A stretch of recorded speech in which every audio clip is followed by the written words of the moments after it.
നമസ്കാരം. കിഫ്ബി മസാല ബോണ്ട് കേസിൽ മുഖ്യമന്ത്രി അടക്കമുള്ളവർക്ക് ഇ.ഡി. അഡ്ജുഡിക്കേറ്റിംഗ് അതോറിറ്റിയുടെ കാരണം കാണിക്കൽ നോട്ടീസ്. ഫിമ ചട്ടലംഘനം ഉണ്ടായെന്ന ഇ.ഡി. റിപ്പോർട്ടിന്റെ അടിസ്ഥാനത്തിലാണ് നടപടി. സമാഹരിച്ച തുകയിൽ 466 കോടി രൂപ ഭൂമി വാങ്ങുന്നതിന് വേണ്ടി ചെലവഴിച്ചത് ചട്ടലംഘനമാണ് എന്നാണ് ഇ.ഡിയുടെ കണ്ടെത്തൽ.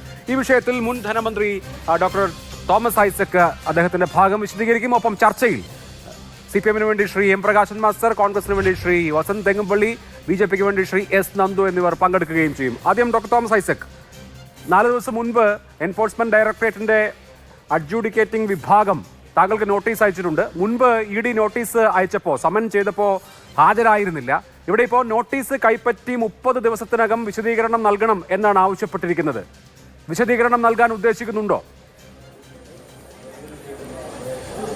നിശ്ചയമായിട്ടും വിശദീകരണം നൽകുന്നത്. നേരത്തെ എന്നോട് ഹാജരാവാൻ ആവശ്യപ്പെട്ടു. ഹാജരാവാൻ ആവശ്യപ്പെട്ടപ്പോൾ ലളിതമായൊരു ചോദ്യം ചോദിച്ചു, എന്തിനു വേണ്ടി എന്നെ വിളിപ്പിക്കുന്നത്, എന്താ ചാർജ് ഷീറ്റ്? ഇത്രയും വർഷത്തിനിടയിൽ ഈ ചോദ്യത്തിന് ഉത്തരം നൽകാൻ ഇടിക്ക് കഴിഞ്ഞിട്ടില്ല. നോട്ടീസുകൾ പല അഴിച്ചിട്ടുണ്ട്, ഈ ചോദ്യത്തിന് മറുപടിയില്ല.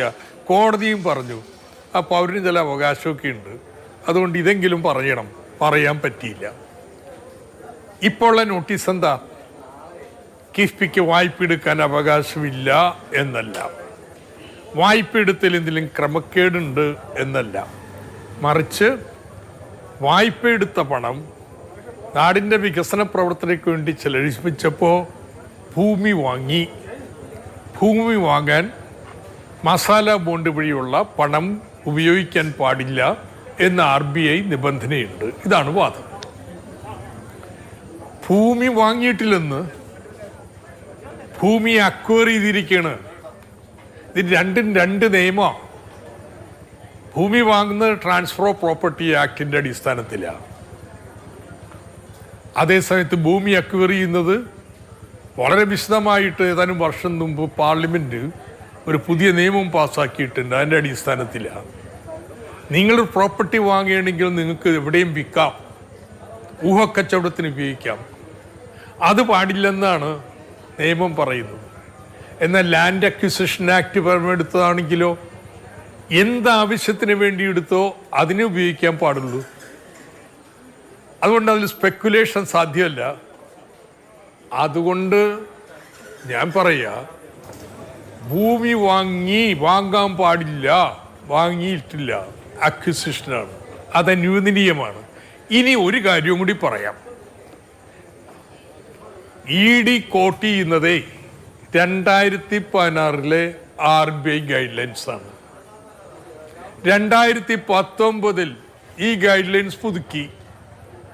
കിഫ്ബി വായ്പ വിനിയോഗിക്കുന്നതിന് മുമ്പ് ആ പുതുക്കിയ ഗൈഡ് ലൈൻസ് പ്രകാരം പർച്ചേസ് ഓഫ് ലാൻഡ് നിഷിദ്ധമാക്കുന്ന ക്ലോസ് എടുത്തു കളഞ്ഞു. പിന്നെ എന്താ കേസ് ഇവരുടെ? ഇത് ഇ.ഡിക്ക് അറിയാത്തതൊന്നും അല്ല കേട്ടോ. ഈ തെരഞ്ഞെടുപ്പ് കാലത്ത് ഒരു വിവാദം സൃഷ്ടിക്കാൻ വേണ്ടി മുഖ്യമന്ത്രിക്ക് നോട്ടീസ് കൊടുക്കാം. സ്വാഭാവികമായിട്ട് സെൻസേഷണൽ വാർത്തയാണ്. തൻ്റെ രാഷ്ട്രീയ യജമാനന്മാർക്ക് വേണ്ടി ഇത്തരത്തിൽ ഉപയോഗിക്കപ്പെടുന്ന ഒരു ഉപകരണമായിട്ട്, ഒരു ഏജൻസിയായിട്ട് ഇ.ഡി. അധപതിച്ചിരിക്കുകയാണ്. അല്ല, ഈ ലാൻഡ് അക്വിസിഷൻ ആണ് എന്ന കാര്യം ഇ.ഡിക്ക് അറിയാമല്ലോ ഡോക്ടർ ഐസക്. അവർ പറയുന്നത് തന്നെ, in a meeting of second executive committee chaired by doctor Thomas Isaac, then finance minister of Kerala, in agenda note 5, it is considered and resolved to give in principle approval to the projects and transfer the fund required for land acquisition directly to district collector's account എന്നാണ്. ഇപ്പോൾ land acquisition ആണ് നടന്നത് എന്ന് enforcement ഡയറക്ടറേറ്റിന് അറിയാം എന്നിരിക്കെ അവിടെയും case കാണുന്നുണ്ട് ED. അറിഞ്ഞിട്ട് ചെയ്തിരിക്കുന്നതാണ്. അതാണ് ഞാൻ ബാധിക്കുക. ഏത് പർച്ചേസ് ഓഫ് ലാൻഡാണ് RBIയുടെ ഗൈഡ് ലൈൻസിൽ നിഷിദ്ധമാക്കിയിട്ടുള്ളത്, ലാൻഡ് അക്വിസിഷൻ അല്ല. ഇതാണ് എൻ്റെ വാദം. എന്തുകൊണ്ടാണ് പർച്ചേസ് ഓഫ് ലാൻഡ് നിഷിദ്ധമാക്കുന്നത്? ഭൂമി വിപണിയിൽ നിന്ന് വാങ്ങുന്ന ഒരാൾക്ക് അതിൻ്റെ മേൽ ടോട്ടൽ അധികാരമുണ്ട്. മറിച്ചു വെക്കുന്നതിനും എങ്ങനെ ഉപയോഗിക്കുന്നതിനും സ്പെക്കുലേഷൻ ഉപയോഗിക്കുന്നതിനൊക്കെ അവകാശമുണ്ട്. ലാൻഡ് അക്വിസിഷനിൽ ഇത്തരത്തിലുള്ള അവകാശങ്ങളില്ല. അതുകൊണ്ട് ഇത് രണ്ടും രണ്ടാണ്. ഇഡിക്കത് മനസ്സിലാകാത്ത കാര്യമൊന്നും ആയിരിക്കില്ല, മനസ്സിലായിട്ടും മണ്ടം കളിക്കേണ്ടോ. പക്ഷെ അതിനേക്കാൾ ഗൗരവ ഒരു കാര്യമുണ്ട്. ഇങ്ങനെ ഫണ്ട് വിനിയോഗിക്കുന്ന കാലത്ത് RBI ഗൈഡ് ലൈൻസ് മാറ്റിയിട്ടുണ്ട്. അതിൽ പർച്ചേസ് ഓഫ് ലാൻഡ് പോലും നിഷിദ്ധ ലിസ്റ്റിൽ നിന്ന് എടുത്ത് മാറ്റിയിട്ടുണ്ട്. അതുകൊണ്ട് EDയുടെ ഈ നോട്ടീസും ഷോക്കോസും ഒക്കെ ഉണ്ടല്ലോ, ഒരു പ്രാഥമിക സ്ക്രൂട്ടിനിക്ക് പോലും നിലനിൽക്കാത്ത കാര്യമാണ്. ഇതിനെങ്ങനെയാണ് മറുപടി നൽകേണ്ടത്? ഇനി സുപ്രീം കോടതി കൊടുക്കണോ, അല്ലെങ്കിൽ ഇവിടെ വിസ്തീർണം കൊടുക്കണോ തുടങ്ങിയ കാര്യങ്ങളൊക്കെ മുഖ്യമന്ത്രി വന്നതിന് ശേഷം നിയമവകുപ്പ് തീരുമാനിക്കും. ഞാനിപ്പോ അതിനെ കുറിച്ച് അഭിപ്രായം പറയുന്നില്ല. പക്ഷെ ഒരു കാര്യം വളരെ വ്യക്തം, ഇത് പ്രാഥമിക സ്ക്രൂട്ടിനിക്ക് നിൽക്കാത്തതാണ്. അങ്ങേക്ക് എതിരെ മാത്രമല്ല, കിഫ്ബി ചെയർമാൻ എന്നുള്ള നിലയിൽ മുഖ്യമന്ത്രിക്കും ഉണ്ട് ഷോക്കോസ് നോട്ടീസ്. KM എബ്രഹാമിനും തോമസ് ഐസക്കിനും മുഖ്യമന്ത്രി പിണറായി വിജയനുമാണ് ഷോക്കോസ് നോട്ടീസ് കിട്ടിയിരിക്കുന്നത്. അപ്പോൾ കേരള മുഖ്യമന്ത്രി വിശദീകരിക്കേണ്ടി വരുന്നു എന്നുള്ളതാണല്ലോ ഇതിലെ രാഷ്ട്രീയമായ സാഹചര്യം. സ്ക്രൂട്ടിനിക്ക് നിൽക്കുമോ ഇല്ലയോ എന്നുള്ളത് രണ്ടാമത്തേതാണ്. ഇപ്പോൾ കേരള മുഖ്യമന്ത്രിക്ക് ഈ വിഷയത്തിൽ ഒരു തെരഞ്ഞെടുപ്പ് കാലത്ത് വിശദീകരണം നൽകേണ്ടി വരുന്നു EDയുടെ അഡ്ജുഡിക്കേറ്റിംഗ് അതോറിറ്റിക്ക് എന്നുള്ളത് രാഷ്ട്രീയമായ ഒരു തിരിച്ചടിയായി മാറുമോ? കേരളത്തിലെ ജനങ്ങളോടെ ഞങ്ങൾ പറയാൻ പോയാണ്, ബോർഡ് വെക്കും ഓരോ സ്ഥലത്തും. ദേ, ഈ റോഡ് പണിതതിന്, ഈ സാംസ്കാരിക നിലയം പണിതതിന്, ഈ സ്കൂളിന് ഭൂമി എടുത്തതിന്, ഈ ഇങ്ങനെ പാലത്തിന് ഭൂമി എടുത്തതിന് കേസാണ് കേട്ടോ EDയുടേത്. BJPയുടെ UDF പിന്തുണയോടുകൂടി ഞങ്ങളിത് രാഷ്ട്രീയമാക്കാൻ തീരുമാനിച്ചിരിക്കുകയാണ്. എന്താ വിചാരിച്ചേ? അത് ശരി, കൈയിട്ടിരിക്കുന്ന ഇത് രാഷ്ട്രീയ നീക്കമാണ്. രാഷ്ട്രീയമായിട്ട് ഇതിനെ നേരിടും. ഈ തെരഞ്ഞെടുപ്പിൽ വിഷയം തന്നെയാണ്. പറഞ്ഞല്ലോ, ഏതൊക്കെ പ്രൊജക്റ്റിന്റെ പേരിലാണോ ഈ ഷോക്കോസ് വന്നിരിക്കുന്നത് അവിടെയൊക്കെ കിഫ്ബിയുടെ ബോർഡ് വരും. അവിടെയൊക്കെ ജനങ്ങളോട് വിശദീകരിക്കും. നോക്കാന്ന് കേരളത്തിലെ ജനങ്ങൾ എവിടെ നിൽക്കും എന്നുള്ളത് നമുക്ക് നോക്കാം. 466 കോടി രൂപയാണ് ഭൂമി വാങ്ങാൻ ഈ മസാല ബോണ്ടിൽ നിന്നുള്ള തുക വിനിയോഗിച്ചിരിക്കുന്നത്. ആകെ 2150 കോടി രൂപയിൽ. ഇപ്പോൾ താങ്കൾ നേരത്തെ ഒരു ഫേസ്ബുക്ക് പോസ്റ്റ് ഇട്ടു, അതിൽ വിശദീകരിച്ചു 18 വ്യത്യസ്ത മേഖലകളിലെ 339 പദ്ധതികൾക്ക് ഈ തുക, അതായത് മസാല ബോണ്ടിൽ നിന്ന് എടുത്ത തുക ചെലവാക്കിയിട്ടുണ്ട് എന്ന്. അപ്പോൾ ഈ നിലയ്ക്ക് ഇതാ ഞങ്ങൾ കടമെടുത്തും പദ്ധതി നടപ്പാക്കിയിട്ടുണ്ട്, ഇൻഫ്രാസ്ട്രക്ചർ ഡെവലപ്മെന്റ് നടപ്പാക്കിയിട്ടുണ്ട് എന്ന് വിശദീകരിക്കാനായിരിക്കുമോ ഈ സന്ദർഭം ഉപയോഗിക്കുക? എക്സാക്ട്ലി. ഈ തെരഞ്ഞെടുപ്പിൽ അതിൻ്റെ കേന്ദ്ര ചർച്ചകളിൽ, സംവാദങ്ങളിൽ ഒരു വിഷയമായിട്ട് കേരളത്തിലെ അന്യാദൃശ്യമായിട്ടുള്ള വിസ്മയകരമായിട്ടുള്ള പശ്ചാത്തല വിസ്ഫോടനം ഇന്ന് ഇതുവഴി വന്നിരിക്കുകയാണ്. ഞങ്ങൾ എത്ര പ്രചരിപ്പിച്ചാലാണ് ഇങ്ങനെ സാധ്യത കിട്ടുക? ഇന്നിപ്പോൾ കേന്ദ്ര വിഷയമായിരിക്കുന്നു. ഓരോ യോഗത്തിലും എവിടെയൊക്കെ ചർച്ചയുണ്ടാവുന്നു അവിടെയെല്ലാം കിഫ്ബി വരും, കിഫ്ബിയുടെ പശ്ചാത്തല സൗകര്യങ്ങൾ വരും. അതുകൊണ്ട് EDയും BJPയൊക്കെ വിചാരിക്കുന്നത് ഇത് ഞങ്ങൾ ഡിഫൻസിലാക്കുന്നു, അവരെയാണ് ഡിഫൻസിലാക്കാൻ പോകുന്നത്. ഡോക്ടർ ഐസക്, ഇപ്പോൾ താങ്കൾ ഹൈക്കോടതിയിൽ കേസ് നടത്തിയിരുന്നു. സെയിം കേസാണ്. കിഫ്ബി മസാല ബോണ്ടുമായി ബന്ധപ്പെട്ടാണ് ED താങ്കളോട് ഹാജരാകാൻ ആവശ്യപ്പെട്ടത്. ആവർത്തിച്ച് ഹാജരാകാൻ ആവശ്യപ്പെട്ടു, താങ്കൾ ഹാജരായില്ല, പകരം ഹൈക്കോടതിയെ സമീപിക്കുകയാണ് ചെയ്തത്. അപ്പോൾ ആ കേസ് അവസാനിച്ചു എന്ന് വിചാരിക്കാമല്ലോ. കാരണം ഇവിടെ ED റിപ്പോർട്ട് നൽകിയത് പ്രകാരമാണ് അഡ്ജുഡിക്കേറ്റിംഗ് അതോറിറ്റി ഷോക്കോസ് നൽകിയിരിക്കുന്നത്. അപ്പോൾ ആ അന്വേഷണം പൂർത്തീകരിച്ച് നൽകിയ റിപ്പോർട്ടാണല്ലോ. അപ്പോൾ ഹൈക്കോടതിയിൽ ഇതുമായി ബന്ധപ്പെട്ട എല്ലാ കാര്യങ്ങളും കഴിഞ്ഞു എന്ന് വിചാരിക്കാമോ? ഹൈക്കോടതിയെ കൺവിൻസിംഗ് ആയി എന്തെങ്കിലും കാര്യം ധരിപ്പിക്കാൻ എൻഫോഴ്സ്മെന്റ് ഡയറക്ടറേറ്റിന് കഴിഞ്ഞിട്ടുണ്ടോ? ഹൈക്കോടതി പറഞ്ഞു, ഞാൻ ചോദിച്ച ചോദ്യം ന്യായമാണ്, അനുത്തരം പറയണം. അനുത്തരം പറയാൻ പറ്റിയില്ല. കഴിഞ്ഞ ഒരു വർഷക്കാലം ലോക്സഭാ തെരഞ്ഞെടുപ്പ് കഴിഞ്ഞിട്ട് ഇതുവരെ എന്തെങ്കിലും ഒരു അഫിഡവിറ്റ് കോടതി നൽകുകയോ അല്ലെങ്കിൽ എന്നോട് കൂടുതൽ ചോദിക്കുകയോ ചെയ്തിട്ടില്ല. അപ്പൊ ഇപ്പോ നല്ലൊരു ട്രിക്കാണ് കേട്ടോ. വിഷയം അങ്ങ് മാറ്റി, അന്വേഷണം തീർന്നു. അപ്പൊ പിന്നെ ഹൈക്കോടതിയിലെ കേസും കാര്യമൊക്കെ ഇൻസ്ട്രക്ഷൻസ് അല്ലേ, അന്വേഷണം തീർത്തു. എൻ്റെ എവിഡൻസ് വേണ്ട, അല്ലാതെ തന്നെ അവർ കുറ്റം കണ്ടുപിടിച്ചു. അത് അവരുടെ തന്നെ അഡ്ജുഡിക്കേഷൻ പ്ലാറ്റ്ഫോമിലേക്ക് അത് കൊണ്ടുപോയിരിക്കുകയാണ്. അപ്പം എനിക്ക് തോന്നുന്നത് ഹൈക്കോടതിയിലെ കേസിൽ ഇനിയിപ്പോൾ സാങ്കത്യം എന്താ? എൻ്റെ എവിഡൻസ് വേണ്ട, അല്ലാതെ തന്നെ അവർ കുറ്റം കണ്ടുപിടിച്ചിരിക്കുകയാണ്. നമുക്ക് അവിടെ നോക്കാം, ഒരു സംശയം വേണ്ടിട്ട്. ഇത് ശുദ്ധ വിഡിത്തമാണെന്ന് എനിക്ക് ആലോചിക്കുന്നവരും ചിരിയ വരുന്നത്. ഇവിടെ ഇപ്പോൾ ഡോക്ടർ ഐസക് ഇതിൽ കാണേണ്ടത് ഫെമ വയലേഷനാണ് ED കാണുന്നത്. ആ ഫെമ വയലേഷൻ ചൂണ്ടിക്കാണിക്കുന്നത് ലാൻഡ് അക്വിസിഷന് വേണ്ടിയിട്ട് 466 കോടി ഉപയോഗിച്ചു എന്നുള്ളതാണ്. അത് EDയുടെ പൊസിഷൻ. ഇവിടെ പ്രതിപക്ഷം മസാല ബോണ്ട് 2019 വാങ്ങിയപ്പോൾ ഇഷ്യൂ ചെയ്തപ്പോൾ തന്നെ ഉന്നയിച്ചിട്ടുള്ള ചില വാദങ്ങളുണ്ട്.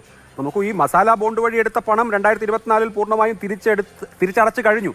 അന്ന് ഉന്നയിച്ച ഏറ്റവും പ്രധാനപ്പെട്ട ചോദ്യം അല്ലെങ്കിൽ വാദം അതിപ്പോൾ നിലനിൽക്കുന്നുണ്ടല്ലോ, എന്തിനാണ് വിദേശ വിപണിയിൽ നിന്ന് കൂടിയ പലിശയ്ക്ക് 9.72% പലിശയ്ക്ക് പണമെടുത്തത്? ആഭ്യന്തര വിപണിയിൽ നിന്ന് തന്നെ വായ്പ എടുക്കാമെന്നിരിക്കെ വിദേശ വിപണിയിൽ നിന്ന് എന്തിനാണ് മസാല ബോണ്ട് വഴി ധനസമാഹരണം നടത്തിയത്? കൂടിയ പലിശയ്ക്ക് കുറഞ്ഞ തിരിച്ചടവ് കാലാവധിയിൽ എന്തിനായിരുന്നു ഈ എക്സസൈസ് എന്നുള്ളൊരു ചോദ്യം അന്ന് ഉയർത്തിയിരുന്നു. അന്ന് താങ്കൾ വിശദീകരിച്ചത് നമുക്ക് ഇന്റർനാഷണൽ മാർക്കറ്റിൽ എക്സ്പോഷർ വേണമെന്നാണ്. പക്ഷേ സമാനമായ വിധത്തിലുള്ള മസാല ബോണ്ട് പിന്നെ ഇഷ്യൂ ചെയ്തിട്ടില്ല, പിന്നെ ഉണ്ടായിട്ടില്ല, കഴിഞ്ഞു. അപ്പോൾ ആ എക്സ്പോഷറിന്റെ പ്രസക്തി അവിടെ ഇല്ലാതായല്ലോ. അതെ, അന്നെടുത്തില്ലായിരുന്നെങ്കിൽ ഒരിക്കലും ആ ഒരു എക്സ്പോഷർ കിട്ടത്തില്ലായിരുന്നു. ആ വിൻഡോ RBI ക്ലോസ് ചെയ്തു. ഈ വിവാദം വന്നതോടുകൂടി ബോഡി കോർപ്പറേറ്റ്സിന് എന്ന് കഴിഞ്ഞാൽ പബ്ലിക് സെക്ടറുമായി ബന്ധപ്പെട്ടുള്ള ബോഡി കോർപ്പറേറ്റ്സിന് വായ്പ എടുക്കാനുള്ള അവകാശം അവസാനിപ്പിച്ചു. അപ്പോൾ അന്ന് എടുത്തത്ര ശരിയായിരുന്നു. എടുത്തുകൊണ്ട് എന്താ ഗുണം? ഏറ്റവും വലിയ ഗുണം ഈ 2000 കോടിയല്ല കേട്ടോ. ഇങ്ങനത്തെ ഒരു മണി മാർക്കറ്റിലെ ഓപ്പറേറ്റ് ചെയ്യാനുള്ള എഫിഷ്യൻസിയുള്ള ഒരു സ്ഥാപനമാണ് കിഫ്ബി എന്ന് തെളിയിക്കാൻ കഴിഞ്ഞത് തന്നെയാണ്. നിങ്ങൾ 2 റേറ്റിംഗ് ഏജൻസിയുടെ റേറ്റിംഗ് കിട്ടണം. നിങ്ങൾ ഈ മണി മാർക്കറ്റിൽ വിദേശ ഹോങ്കോങ്, സിംഗപ്പൂർ, ദുബായ് ഇവിടെയൊക്കെ റോഡ് ഷോ നടത്തി കാര്യങ്ങൾ വിശദീകരിക്കണം. ഇതെല്ലാം കഴിഞ്ഞ് ലണ്ടൻ സ്റ്റോക്ക് മാർക്കറ്റിൽ സിംഗപ്പൂർ സ്റ്റോക്ക് മാർക്കറ്റ് ലിസ്റ്റ് ചെയ്തിട്ട് ലണ്ടൻ സ്റ്റോക്ക് മാർക്കറ്റ് ഏഷ്യയിലെ ആ വർഷത്തെ ഏറ്റവും നല്ല ഇഷ്യൂ ആയിട്ട് ഇതിനെ ബ്രാൻഡ് ചെയ്ത് തന്നു. ഇത് നൽകിയിട്ടുള്ള വലിയൊരു അന്തർദേശീയ ദേശീയ അംഗീകാരമുണ്ട്. കാര്യം എന്താണെന്നറിയാമോ? വല്ല 1000-2000 കോടി രൂപയിലട്ട വായ്പ എടുക്കണേ, 1,00,000 കോടി രൂപയാ. അതിൻ്റെ ഒരു വലിപ്പം മനസ്സിലായിട്ടുണ്ടോ? ഒരു വിശ്വാസ്യത അടിസ്ഥാനത്തിലല്ലേ ബാങ്കുകൾ തരുന്നത്. ആ വിശ്വാസ്യത, ഇതിനൊക്കെ കഴിവുള്ളൊരു സ്ഥാപനമാണ് കിഫ്ബി എന്ന് ലോകത്തിൻ്റെ മുന്നിൽ തെളിയിച്ചത് തന്നെ ഏറ്റവും വലിയ നേട്ടമൊന്നും. പക്ഷെ പലിശ കൂടുതലാണെന്നൊന്നും പറയണ്ട. ഞാൻ നിയമസഭയിൽ വളരെ വിശദമായി കണക്ക് പറഞ്ഞിട്ടുണ്ട്. മസാല ബോണ്ട് വഴി ഈ സമയത്തെടുത്ത മറ്റ് വായ്പകൾക്ക് ഇതിനേക്കാൾ കൂടുതൽ പലിശ നൽകേണ്ടി വന്നിട്ടുണ്ട്. ഒന്ന്, കിഫ്ബി തന്നെ ആ സമയത്ത് ഇന്ത്യയിൽ ഇറക്കിയ ബോണ്ടുകൾ കോട്ട് ചെയ്ത് ഇതിനേക്കാൾ ഉയർന്ന നിരക്കിലായിരുന്നു. ഈ 1.25% എന്നൊക്കെ പറയുന്നത് ഡോളർ ബോണ്ടുകളാണ്. എക്സ്ചേഞ്ച് റേറ്റിൽ ഉണ്ടാവുന്ന ഇടിവ് ഇഫക്റ്റീവ് ഇൻട്രസ്റ്റ് റേറ്റിനെ 1.25 ഇതിനേക്കാൾ കൂടുതൽ ഉയർത്തും. ഇതൊക്കെ നൽകിയിട്ടുള്ള വിശദീകരണങ്ങളാണെന്ന്. അപ്പോൾ അന്നെടുത്തതിൽ ഒരു അപാകയില്ല, മറിച്ച് അത് കിഫ്ബിയെ സംബന്ധിച്ചിടത്തോളം വലിയൊരു അനുഭവമായിട്ട് മാറിയിട്ടുണ്ട്, വലിയൊരു കരുത്തായിട്ട് മാറി. അല്ല ഡോക്ടർ ഐസക്, അതായത് നമുക്കൊരു എക്സ്പോഷർ ഉണ്ടായാൽ പിന്നീട് അത് പ്രയോജനപ്പെടുത്താൻ കഴിയണമല്ലോ. അതാണല്ലോ എക്സ്പോഷറിന്റെ പ്രസക്തി. അങ്ങനെ ആഗോള മാർക്കറ്റിൽ നിന്ന് പിന്നെ പണം എടുക്കേണ്ട സാഹചര്യം വന്നില്ല, അല്ലെങ്കിൽ പണം എടുക്കാൻ കഴിഞ്ഞില്ല. അപ്പോൾ പിന്നെ അതിന് ആ എക്സ്പോഷറിന് എന്ത് പ്രസക്തി എന്ന ഒന്നാമത്തെ ചോദ്യം. ഇപ്പോൾ രണ്ടാമത്തേത് നോക്കൂ, ഓഫ് ബജറ്റ് ബോറോവിങ്ങിന് തന്നെ കടിഞ്ഞാനിട്ടു. അതിനുശേഷം കിഫ്ബി വഴി എടുക്കുന്ന കടവും ഈ പറഞ്ഞ ധന ഉത്തരവാദിത്വ നിയമത്തിന്റെ പരിധിയിൽ വന്നു. അപ്പോൾ സ്വാഭാവികമായും ഓഫ് ബജറ്റ് ബോറോവിംഗ് എന്ന് പറയുന്ന താങ്കളുടെ കാലത്തുണ്ടായിരുന്ന തരത്തിലുള്ള കടമെടുപ്പ് ഇപ്പോൾ സാധിക്കുന്നില്ല, അല്ലെങ്കിൽ അത് ആ നിലയ്ക്ക് പ്രയോഗത്തിൽ കൊണ്ടുവരാൻ കഴിയുന്നില്ല. അപ്പോൾ കിഫ്ബി തുടങ്ങിയപ്പോൾ 2016 ഇത് ആകാശ കുസുമം എന്ന് പറഞ്ഞത് ഒരു 10 കൊല്ലം കഴിഞ്ഞ് അങ്ങനെ തന്നെ ആയില്ലേ? ആദ്യത്തേത് പിന്നെ പുറത്തുനിന്ന് എടുത്തിട്ടില്ല, ആ വിൻഡോ ക്ലോസ് ചെയ്തു. പക്ഷെ അത് ഇന്ത്യൻ മാർക്കറ്റിൽ ഉണ്ടാക്കിയിരിക്കുന്ന അംഗീകാരം ഉണ്ടല്ലോ, ചെറുതല്ല സുഹൃത്തെ. കാരണം ഈ ഇത്രയും വലിയ ഭീമമായിട്ടുള്ള വായ്പ ഇന്ത്യൻ മാർക്കറ്റിൽ നിന്നല്ലേ എടുക്കുന്നത്. ആ മാർക്കറ്റിൽ വലിയൊരു അനൗൺസ്മെൻ്റ് ആയിരുന്നെന്ന്. ഇത്രയേറെ ഇന്റർനാഷണൽ മാർക്കറ്റിൽ ഇതുപോലെ പ്രവർത്തിക്കാൻ കഴിയുക ഒരു പുതിയ പ്ലെയർ ഇന്ത്യൻ മണി മാർക്കറ്റിൽ വന്നിരിക്കുന്നു. ഇത് ഇന്ത്യൻ മണി മാർക്കറ്റിൽ കിഫ്ബിക്ക് നൽകിയ പ്രസ്റ്റീജ് എന്ന് പറയുന്നത് ചെറുതല്ല കേട്ടോ. ഇത്രയും വലിയ തുകയുടെ വായ്പ എടുക്കുന്നതിന്. ഇതാണ് ഒന്നാമത്തെ ചോദ്യത്തിന്. രണ്ടാമത്തെ ചോദ്യം, ഇനിയിപ്പോൾ എടുക്കാൻ പറ്റാതെ വന്നാലോ? ഇത് FRBM ആക്ടിൻ്റെ പരിധിയിലേക്ക് ഈ കിഫ്ബി ബോറോയിങ് കൊണ്ടുവരുന്നതിൻ്റെ ഫലമായിട്ട് നമ്മുടെ നോർമൽ ബോറോയിങ്ങിനെ പ്രതികൂലമായിട്ട് ബാധിക്കും. അപ്പോൾ ഇനി തുടരാൻ പറ്റില്ലല്ലോ. തുടരാൻ പറ്റൂലെന്ന് പറയുന്ന ഘട്ടത്തിലേക്ക് വന്നപ്പോഴേക്കും ഈ കാര്യങ്ങൾ യാഥാർത്ഥ്യമായിട്ടുണ്ട്. ഇത് നമ്മുടെ നോർമൽ ബഡ്ജറ്റിൽ നിന്ന് വായ്പയിൽ നിന്ന് കുറയ്ക്കാൻ പറ്റൂല്ലേ എന്നുള്ളത് കോടതി കേസാ. ആ കേസിൻ്റെ വിധി വരട്ടെ. 2, 3 ശരി, ഇത് പറ്റൂല എന്ന് കേന്ദ്രം പറയുന്നു. നമ്മുടെ ഫെഡറൽ സംവിധാനത്തിനുള്ളിൽ അതിനുള്ളിൽ നിന്ന് പ്രവർത്തിക്കാൻ പറ്റുള്ളൂ. അതുകൊണ്ട് നമ്മൾ പറയാൻ പോണോ അയ്യോ കിഫ്ബി പോയി എന്ന് പറയാനല്ല. അത് ശരി, ഇങ്ങനൊരു ഇംപിഡിമെൻ്റ്, ഒരു നിയന്ത്രണം കൊണ്ടുവന്നിരിക്കുന്നത്, അതിനെ മറികടക്കാൻ എന്ത് വേണം? അത് മറികടക്കാനുള്ള തീരുമാനം ക്യാബിനറ്റ് എടുത്തിട്ടുണ്ട്. എന്താണെന്നറിയാമോ? ഇത് റവന്യൂ മോഡലിലേക്ക് മാറ്റണം. ഇപ്പം തന്നെ കിഫ്ബിയുടെ 25% റവന്യൂ മോഡലാണ്. അപ്പം ജനങ്ങളുടെ മേൽ ഭാരം വരില്ലേ? ആര് പറഞ്ഞു 15 വർഷം 20 വർഷം കൊണ്ട് തിരിച്ചടവ് വേണമെന്നുള്ളത്? ഈ റവന്യൂ മോഡൽ 50 വർഷം കൊണ്ട് തിരിച്ചടവ് മതി എന്ന് പറഞ്ഞു കഴിഞ്ഞിട്ടുണ്ടെങ്കിൽ പ്രസന്റ് ജനറേഷൻ്റെ മേൽ ചെറിയൊരു ഭാരമല്ലേ വരുള്ളൂ. ആ ത്യാഗത്തേക്കാൾ എത്രയോ വലിയ നേട്ടമായിരിക്കും ഈ കിഫ്ബിയുടെ ഈ പ്രൊജക്റ്റ് വരുന്നതിൻ്റെ ഫലമായിട്ടുണ്ടാവുന്നത്. അതുകൊണ്ട് BJP ഒന്നും അഹങ്കരിക്കേണ്ട. കേരളത്തിൻ്റെ വഴി ഞങ്ങൾ മുട്ടിച്ചു എന്ന്, ഞങ്ങൾ പുതിയ വഴി തുറക്കും. അല്ല, ഇപ്പോൾ ഈ വഴി അടഞ്ഞു, ഓഫ് ബജറ്റ് ബോറോവിങ്ങിന്റെ വഴി അടഞ്ഞു എന്ന് ഉറപ്പിച്ചോ? ഇപ്പോൾ കിഫ്ബി മസാല ബോണ്ട് ഇറക്കുന്ന കാലത്ത് 2019 വലിയ സ്വപ്നങ്ങൾ ഉണ്ടായിരുന്നു. കേരളത്തിലെ പശ്ചാത്തല സൗകര്യ വികസനം ഈ റൂട്ട് വഴി മുന്നോട്ട് പോകും എന്ന്. പക്ഷേ ആ സാഹചര്യം ഇപ്പോൾ ഇല്ല. പകരം കേസ് വന്നിട്ടുണ്ട്. കേസ് ഏത് രൂപത്തിൽ പരിണമിക്കുമെന്നുള്ളത് നമുക്കിപ്പോൾ ഉറപ്പിച്ച് പറയാൻ കഴിയില്ല. എന്നാൽ പോലും കേസ് ഇപ്പോൾ എന്തായാലും അഡ്ജൂഡിക്കേറ്റിംഗ് അതോറിറ്റിക്ക് മുമ്പിൽ വയലേഷൻ ഉണ്ട് എന്ന് പറഞ്ഞ് നിൽക്കുകയാണല്ലോ. കിഫ്ബി മോഡൽ എന്ന് പറയുന്നത് സമ്പൂർണ്ണമായി എന്ന് തോന്നുന്നുണ്ടോ? ഇല്ലല്ല, കേസ് വരട്ടെന്ന്. കേസ് വരാം. ഈ BJP അത് എടുത്തിരിക്കും. അനാദികാലം തുടരാൻ പോകണമെന്നുമല്ല തീരുമാനിച്ചിട്ടുണ്ട്. ഞാൻ ഒന്ന് പറയാം. ഈ കിഫ്ബിയുടെ ആശയം 2010 ബഡ്ജറ്റിൽ ആദ്യമായിട്ട് 10 ബഡ്ജറ്റ് കൊടുക്കുന്നതിന് മുമ്പ്, അപ്പോൾ ഇലക്ഷന് തൊട്ട് മുമ്പ് ചിദംബരം തിരുവനന്തപുരത്ത് വന്നിരുന്നു. ചിദംബരമായിട്ട് ഇക്കാര്യം ചർച്ച ചെയ്തു. അദ്ദേഹം ഇത് ടെക്നിക്കലി ഫീസിബിൾ ആയിട്ടുള്ളൊരു കാര്യമാണെന്ന് അന്ന് അഭിപ്രായപ്പെട്ടു. അപ്പോൾ BJP എല്ലാ കാലത്തേക്ക് ഇരിക്കുമെന്ന് ഞാൻ കരുതുന്നില്ല. ഇന്ത്യയിലെ ഫെഡറൽ സംവിധാനത്തിൽ മാറ്റങ്ങൾ പലതും വരാം. ഇനി അങ്ങനെ അനുകൂലമായൊരു മാറ്റം വന്നില്ലെങ്കിലോ വി വിൽ ഇംപ്രൊവൈസ്. ഇതുപോലെ തന്നെ തുടരുകയല്ല. നമ്മൾ അതിൽ എന്താണോ അത്യാവശ്യ മാറ്റങ്ങൾ വരുത്തിയിട്ട് നമ്മൾ പുതിയ വഴിയിലൂടെ മുന്നോട്ട് പോകും. പക്ഷെ അതിനിടയിൽ 1 ലക്ഷം കോടി രൂപയുടെ കാര്യങ്ങൾ കേരളത്തിൽ നടന്നിരിക്കും കേട്ടോ. അത് നടന്നു. ഇപ്പോൾ കിഫ്ബി വഴിയുള്ള പദ്ധതികൾ ഇപ്പോഴും നടക്കുന്നുമുണ്ട്. കിഫ്ബി കേരളത്തിനൊരു ഭാരമാകും എന്നായിരുന്നു അന്ന് ഉയർത്തിയ ഏറ്റവും പ്രധാനപ്പെട്ട വിമർശനം. ഇപ്പോൾ കിഫ്ബി കേരളത്തിന് ഭാരമാവുന്നില്ല. കിഫ്ബി മോഡൽ വഴി വികസനം വന്നു. അപ്പോൾ വായ്പ എടുത്തത് കിഫ്ബിക്ക് തന്നെ ആ റൂട്ടിൽ തന്നെ ഒരു വരുമാനമുള്ള മാർഗം എന്നുള്ള നിലയിൽ തന്നെ തിരിച്ചടയ്ക്കാൻ കഴിയുന്നുണ്ട്. കേരള ജനതയ്ക്ക് ഭാരമാവുന്നില്ല എന്ന് തെളിയിക്കാൻ കഴിയുന്നുണ്ടോ ഡോക്ടർ ഐസക്? അവസാനമായി ഒരു സംശയവും വേണ്ട. കിഫ്ബി നിയമം ഉണ്ടാക്കിയപ്പോൾ ഭരണകക്ഷിയും പ്രതിപക്ഷവും കൂടി ഒരു കാര്യം അംഗീകരിച്ചു. മോട്ടോർ വാഹന നികുതിയുടെ പകുതി കിഫ്ബിക്ക് നൽകാം. ഒരു പെട്രോൾ സെസ് ആ തുകയും നൽകാം. അതെല്ലാവരും കോൺസെൻസസ് ആണ് കൊടുക്കാൻ അംഗീകരിച്ചതാണ്. ആ ഭാരം പേറാനായിട്ട് ഭരണകക്ഷിയും പ്രതിപക്ഷവും സമ്മതിച്ചതാണ്. അതിനേക്കാൾ 1 പൈസ കൂടുതൽ കൊടുക്കേണ്ടി വരുന്നുണ്ടോ? അതല്ലാതെ വേറെ എന്തെങ്കിലും പണം കിഫ്ബിക്ക് വായ്പ തിരിച്ചടക്കാൻ പറ്റിയില്ല, അതുകൊണ്ട് സർക്കാർ ഗ്യാരണ്ടി കൊടുത്തുകൊണ്ട് സർക്കാർ പണം കൊടുക്കണം, അങ്ങനെ ഒരു അവസ്ഥ വന്നിട്ടില്ലല്ലോ. പിന്നെ എന്ത് ഭാരമാണ് കിഫ്ബി കേരള സർക്കാർ ഉണ്ടാക്കിയിട്ടുള്ളത്?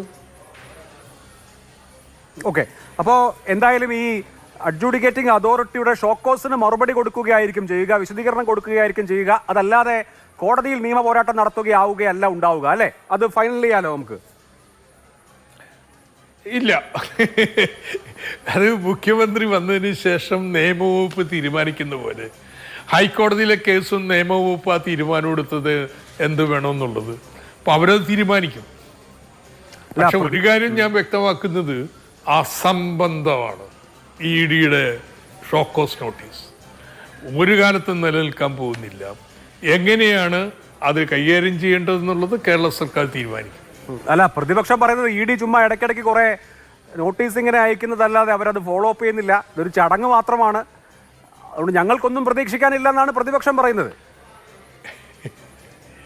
അതെ അതെ, ഇതെങ്ങനെ ഞാനും ആലോചിക്കാറുണ്ട്, എന്തിനീ നിരർത്ഥകരമായി ഈ കാര്യം അഭ്യാസം ഇ ഡി നടത്തുന്നതെന്ന്. കാരണം അന്നേ വ്യക്തമായിരുന്നു ഇത് വായ്പ എടുക്കാൻ അവകാശമില്ല എന്നൊക്കെ പറഞ്ഞ് ഇ ഡി വരുമ്പോൾ ഇതിൻ്റെ മോണിറ്ററിംഗ് അതോറിറ്റി RBI അവരനുവാദം തന്നിട്ടുള്ളതാണ്. ഒരു വർഷം കഴിഞ്ഞിട്ടാണെങ്കിലും RBI വന്ന് പറഞ്ഞ് ഞങ്ങൾ അനുവദിച്ചതാണെന്ന്. അപ്പം നിലനിൽക്കാത്ത ഈ വാദങ്ങളുമായിട്ട് ഇ ഡി ഇറങ്ങുന്നത് എന്താണ്? എൻ്റെ ഊഹം ഞാൻ പറയാം. ചെറിയ പണമല്ല കിഫ്ബി കൈകാര്യം ചെയ്യുന്നത്. ഇപ്പോൾ 90,000 crores അപ്പോൾ ഡൽഹിയിലിരിക്കുന്ന കിഫ്ബിയുടെ രാഷ്ട്രീയ യജമാനന്മാർക്ക് ഇത്രയും പണം കൈകാര്യം ചെയ്യുമ്പോൾ അതിൽ അഴിമതിയൊന്നും ഇല്ലെന്ന് വിശ്വസിക്കാൻ പറ്റത്തില്ല. അവരുടെ ശൈലി അതാണ്. ടാറ്റയ്ക്കൊരു പ്രൊജക്റ്റ് കൊടുക്കുന്നു, 754 കോടി രൂപ സംഭാവന ഇട്ട് ടാറ്റ കൊടുക്കുന്നു. ഇതാണല്ലോ രീതി സമ്പ്രദായം. അപ്പോൾ അവിടെ നിന്നുള്ള രാഷ്ട്രീയ സമ്മർദ്ദമാണ്. ഇത്രയും കോടി രൂപ ചെലവാക്കുമ്പോൾ എവിടെയെങ്കിലും അഴിമതി ഉണ്ടാവും, അതുകൊണ്ട് തപ്പ് പിടിക്ക്. അതുകൊണ്ടാണ് ഇ ഡി ഹൈക്കോടതി പറഞ്ഞ പാടില്ലെന്ന് പറഞ്ഞ ഒരു റോവിങ് ഫിഷിംഗ് എക്സ്പെഡീഷനോട്ട് തപ്പിത്തടഞ്ഞ് നടക്കുക, എവിടെയെങ്കിലും തടയുമെന്നുള്ളത്. ഒന്നും തടയാൻ പറ്റാതെ വരുമ്പോൾ നിവൃത്തികേട് കൊണ്ട് എന്തെങ്കിലും ഒന്ന് കാണിക്കണം. അങ്ങനെ ഈ നോട്ടീസ് അയച്ചുകൊണ്ടിരിക്കുക. ഇപ്പം ഇലക്ഷനായി, എന്തെങ്കിലും റിസൾട്ട് കാണിക്കണം, അന്നായിരിക്കട്ടെ ഇങ്ങനെ നോട്ടീസ്. ഇതാണ് എൻ്റെ വായന. ശ്രീ വസന്ത് തെങ്ങുംപള്ളി, ഇ ഡിയുടെ കേസ് എന്ന് പറയുന്നത് 2150 കോടി രൂപ മസാല ബോണ്ട് വഴി കടമെടുത്തപ്പോൾ അതിലെ 466 കോടി രൂപ ലാൻഡ് അക്വിസിഷൻ ഉപയോഗിച്ചു എന്നുള്ളതാണ്. നമ്മുടെ നാട്ടിലെ അടിസ്ഥാന സൗകര്യ പദ്ധതികൾക്ക് വേണ്ടി ലാൻഡ് അക്വയർ ചെയ്യാൻ സർക്കാർ പണം മുടക്കുന്നത് ഒരു വയലേഷനായി കാണേണ്ട കാര്യമുണ്ടോ? കോട്ടയം സബ്സ്റ്റേഷൻ മുതൽ കണ്ണൂർ സൗത്ത് ബസാർ മേൽപ്പാലം, അഴീക്കോട് മുനമ്പം പാലം, കാഞ്ഞിരപ്പള്ളി ബൈപ്പാസ്, ഇങ്ങനെയുള്ള പദ്ധതികൾക്ക് വേണ്ടി സ്ഥലം ഏറ്റെടുത്തു ഈ പണം ഉപയോഗിച്ച് എന്നുള്ളതാണ് കുറ്റമായി കാണുന്നത്. ഈ കേസ് നിലനിൽക്കുന്ന ഒരു കേസായി കാണുന്നുണ്ടോ? അല്ല അഭിലാഷ്, അങ്ങ് പറഞ്ഞ കാഞ്ഞിരപ്പള്ളി ബൈപ്പാസ് ഉണ്ടല്ലോ, അതെൻ്റെ നാട്ടിലാണ് കേട്ടോ. എൻ്റെ വീട്ടിൽ നിന്ന് ഒരു 3 കിലോമീറ്റർ അപ്പുറത്താണ്. ആ ബൈപ്പാസിൻ്റെ പ്രവർത്തനങ്ങൾ നിർത്തി കരാറുകാരൻ കമ്പിയും മണലും വാരിക്കൊണ്ട് പോയതാണ്. കഴിഞ്ഞ ദിവസത്തെ മാതൃഭൂമി അടക്കം കോട്ടയത്ത് നിന്ന് റിപ്പോർട്ട് ചെയ്തിട്ടുണ്ട്. ആർക്കൈവ്സ് എടുത്ത് നോക്കിയാൽ കാണാം. ഇനി കാഞ്ഞിരപ്പള്ളി ബൈപ്പാസും അങ്ങ് സൂചിപ്പിച്ച കോട്ടയത്തെ സബ്സ്റ്റേഷനും അങ്ങയുടെ നാട്ടിലെ ഒക്കെ ഈ പറയുന്ന പദ്ധതികളുണ്ടല്ലോ, ഈ പദ്ധതികളെല്ലാം കിഫ്ബി എന്ന് പറയുന്ന ഏട്ടിലെ മച്ചിപ്പശു ഉണ്ടല്ലോ, ആ മച്ചിപ്പശുവിനെ തൊഴുത്തിൽ ഉണ്ടായിരുന്നില്ലെങ്കിൽ പോലും സംസ്ഥാന സർക്കാർ ചെയ്യേണ്ടിയിരുന്ന പ്രവർത്തനങ്ങളാണ്. അതുകൊണ്ട് ഒരു ഓമനപ്പേരിട്ട് പുതിയൊരു കുഞ്ഞിനെ ഉണ്ടാക്കി ആ കുഞ്ഞ് ഈ പ്രവർത്തനങ്ങളെല്ലാം ചെയ്തേ അത് ഞങ്ങളുടെ മേന്മയാണ് എന്ന് ഭാവിക്കുന്നത് ശരിയല്ല. ഇനി ഇ ഡിയുമായി ബന്ധപ്പെട്ട്, ഇ ഡിയുടെ നോട്ടീസുമായി ബന്ധപ്പെട്ട് ശ്രീ അഭിലാഷ്, നമ്മൾ നോർത്ത് ഇന്ത്യയിലൊക്കെ പ്രതിപക്ഷം ആകെ ഇ ഡിയെ വിളിക്കുന്നത് ഇലക്ഷൻ ഡിപ്പാർട്ട്മെന്റ് എന്നാണ്. ആരുടെ ഇലക്ഷൻ ഡിപ്പാർട്ട്മെന്റ്?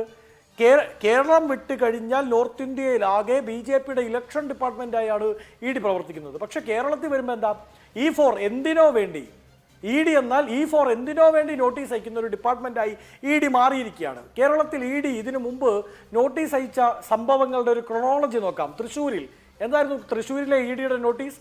തൃശ്ശൂരിൽ ഇ ഡി നോട്ടീസ് വരുന്നു, ഇ ഡി പറന്നിറങ്ങുന്നു, ചാടി നടക്കുന്നു, ഓടി നടക്കുന്നു. ഏറ്റവും അവസാനം എന്തുണ്ടായി? ദത്താത്രേയ ഹോസ്പിറ്റലെ കാണാൻ അജിത് കുമാർ പോയി, ഇ ഡി വണ്ടി വിട്ടു.